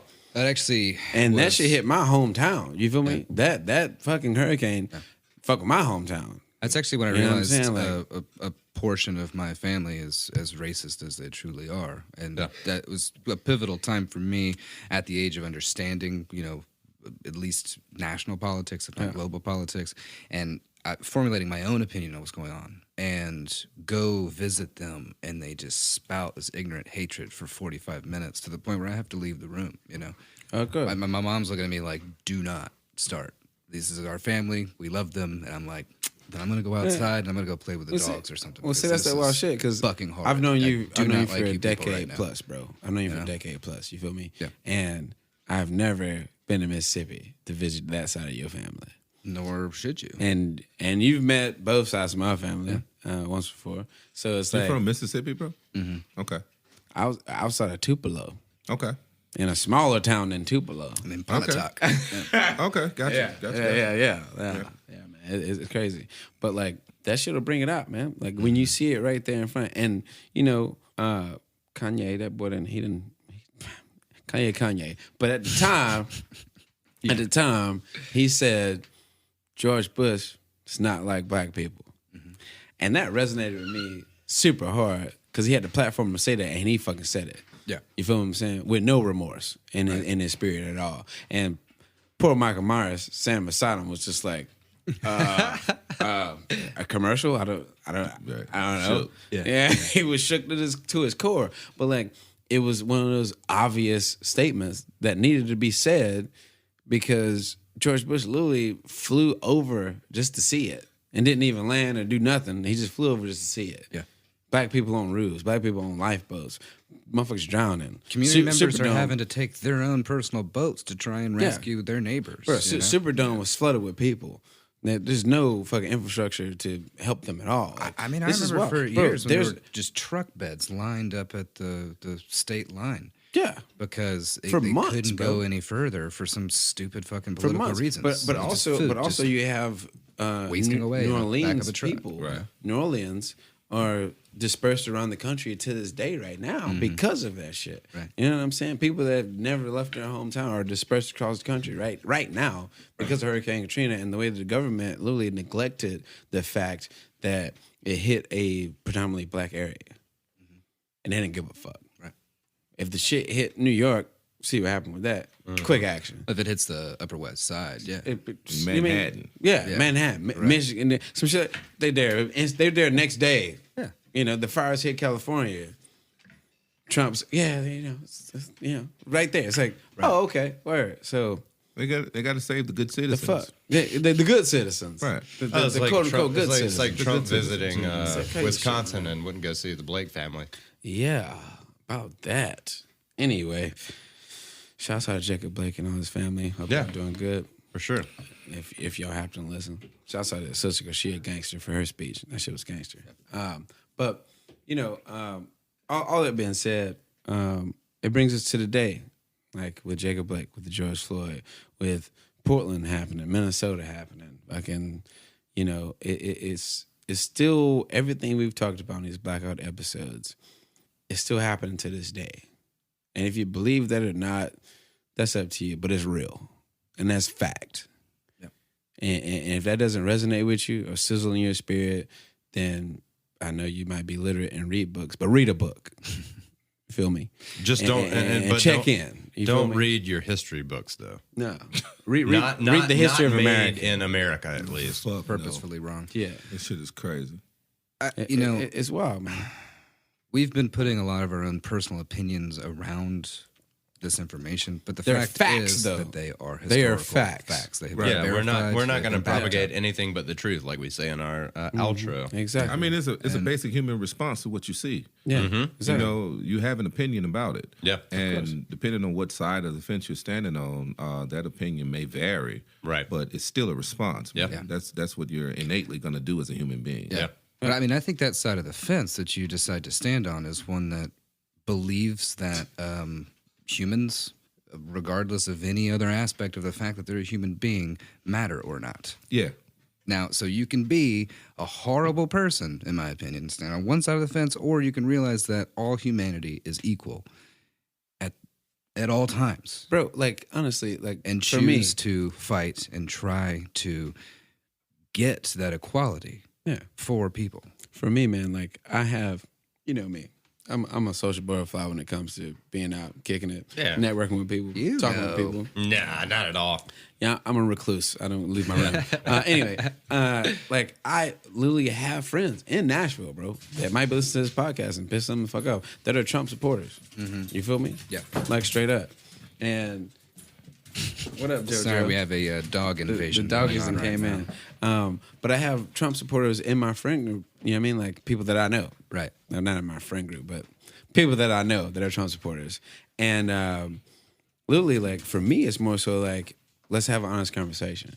Right. You feel me? It's not like, fuck you, I don't want to hear it. It's like, no, let's so why you fuck with it? You know what I mean? Right. And for this particular person or persons that I know is more of like, first of all, they're Republican. Second of all, they don't really like politicians. You know what I'm saying? It's like, okay, I can peep that. You repping your gang, which Republicans and Democrats, I dig it. Do you? But it's one of them situations where like I don't like politicians. Okay, Trump's not a politician. I can see why you like him because he's not a politician. I can see why you fuck with him because you a Republican. Dig that. But can you not see how fucking ridiculous he is though? Like understand the fact that you don't like politicians. That I don't either. Bro. What goes into the whole aspect of being a partyist? Yeah, exactly. It's like, okay, it's just because he's a Republican, you got to rock with him. Mm-hmm. Okay, all right. So in turn, how do you feel about gang culture? How do you feel about cult culture? And once we get in those type of talks, it kind of curtails to like, so next weekend like that, I was like, oh damn, okay, so you gonna slide up out of there then? You're just going, okay, so you're not a part of a cult or a gang, okay? Right. You all right, and that's where it gets to all the time, and it's like, bro, like I just want a valid point as to why you would support somebody that's so toxic. You know what I mean? If you can't see that, what are you looking at? Mm-hmm. Like, where's your great value? Where's your honest, good human that you see in this motherfucker? Well, great values at Walmart.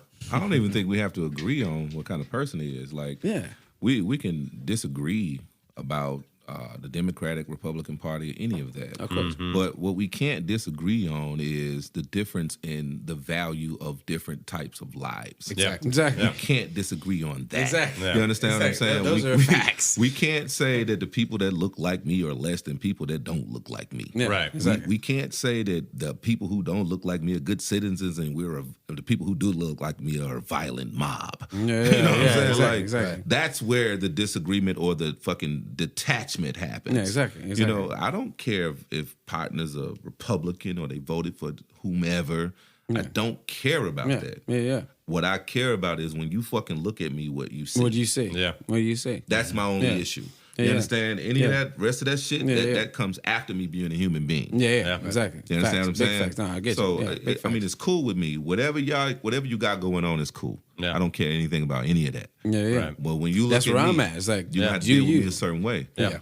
And Right. I'm gonna offer you the same respect that I fucking expect. Yeah. And that's Exactly. the bottom line. Yeah, and that's why I'm homies with these motherfuckers that do that. It's like, bro, like, 'cause I respect you as a human. Of course. I you wouldn't dope. be here if it wasn't You know what I mean? respect. Exactly. Exactly. Exactly. You know what I'm saying? It's I like, wouldn't bro, be here if it wasn't respect. Right. And I respect all y'all. I appreciate y'all. You know what I'm saying? So Same when here. y'all told me about the podcast, I was like, yo, if y'all can give me a week, I'm coming. You know what I'm saying? I don't want to do no calling. I'll be on my way. You know what I'm saying? Straight He was up, like, straight all right, up. I got you. So Yeah, straight up. You know, it is what it is, Yeah, man. yeah, we might as well go ahead and create a little something this afternoon as well. Yeah. Right. You know what I mean? Yeah. Get up in the Make stew. some music while we're Get up here. in the stew and mix it bit of up. You music. feel me? But we need to go ahead and end this off, huh? Yeah, It's let's a really- long one, huh? We'll sit on like an hour 50.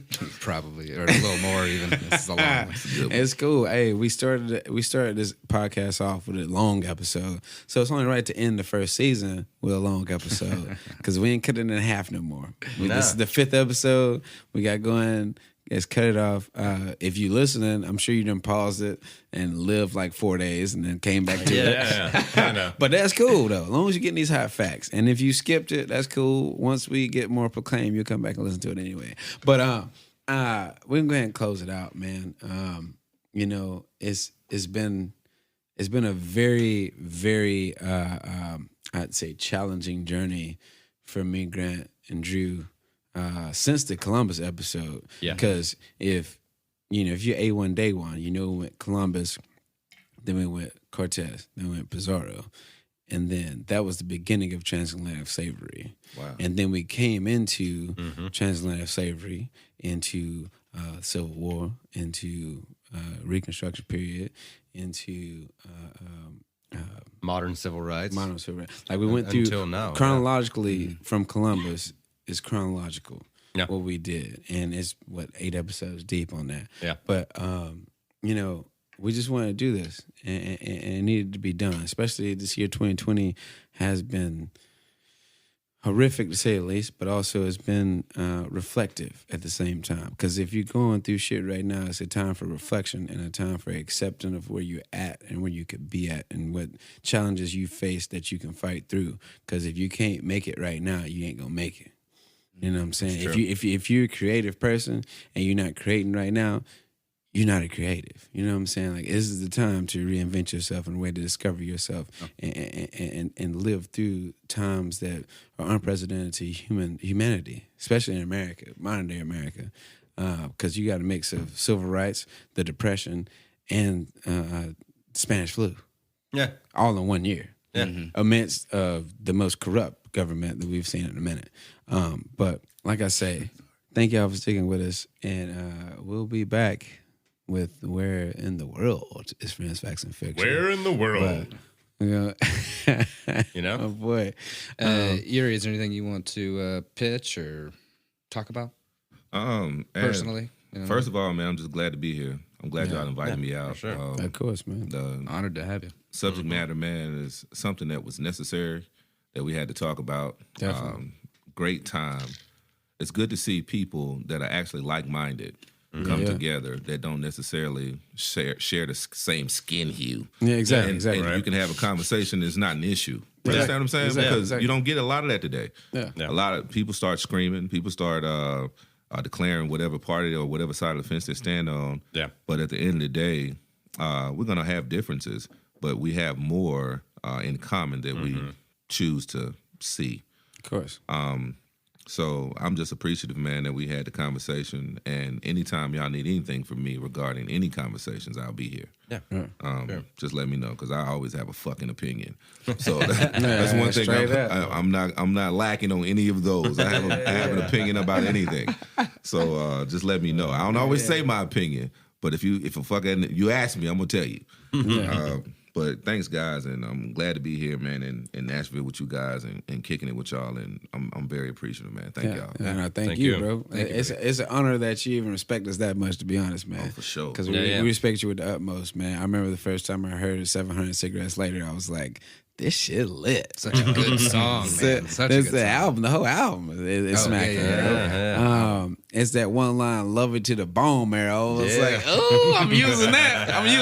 I love it to the bone marrow. Okay, turn up. 700 Cigarettes Later, check that out too. By Uri. My boy Uri Horton out here. Do your man. thing, girl. It's my guy. Do your thing, girl. Don't worry about Do your me. thing. Hey. Classics, man. Classics. This is my guy. I grew up in T-Town, so I grew up going to Harry's where you were throwing down. Turn it up. Turn the it fuck up. buckets. Yeah. Anyway, 700 Cigarettes Later. I'm Justin Hammonds, and I'm going to close by saying, love, live life, because it's worth living, y'all.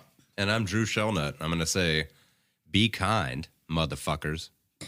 Because you should. Stay informed and make a fucking difference. Make a difference. I heard. Everybody out there, I never liked you. I always loved you. I know it's posed as like the timing on it's a silly little joke, but I really do mean that. Like, if you got lucky enough to be born and then remain lucky enough to stay alive, then you're worthy of love hopefully from fucking everybody. Yeah, eventually, hopefully, maybe, huh? Well, we'll fucking see, man. We'll see. These times is crazy. And if you're pushing through, keep pushing, man. Don't give up. And just know, you can email us anytime and with any strife or any interest you have in subjects we need to cover, or any fact-checking, or any criticism, or any fashion options you need. Because we out here. We also got the merch we're trying to kick off pretty soon as well. And check our socials for that. The merch will be coming soon. And yeah. I gotta say, man, episode 13, the end of season 1. That's right, baby. Of Friends, Facts, and Fiction podcast. We out. Thanks for listening, and stay tuned for the next episode. Find us on Facebook and Instagram to stay up to date on everything Friends, Facts, and Fiction. Our Instagram handle is friends_facts_fiction. As always, please reach out to us. You can send any of your questions, praise, and fact-checking to friends_facts_fiction@gmail.com. It's important to us to only propagate the truth, and we will correct any errors we may have made. This has been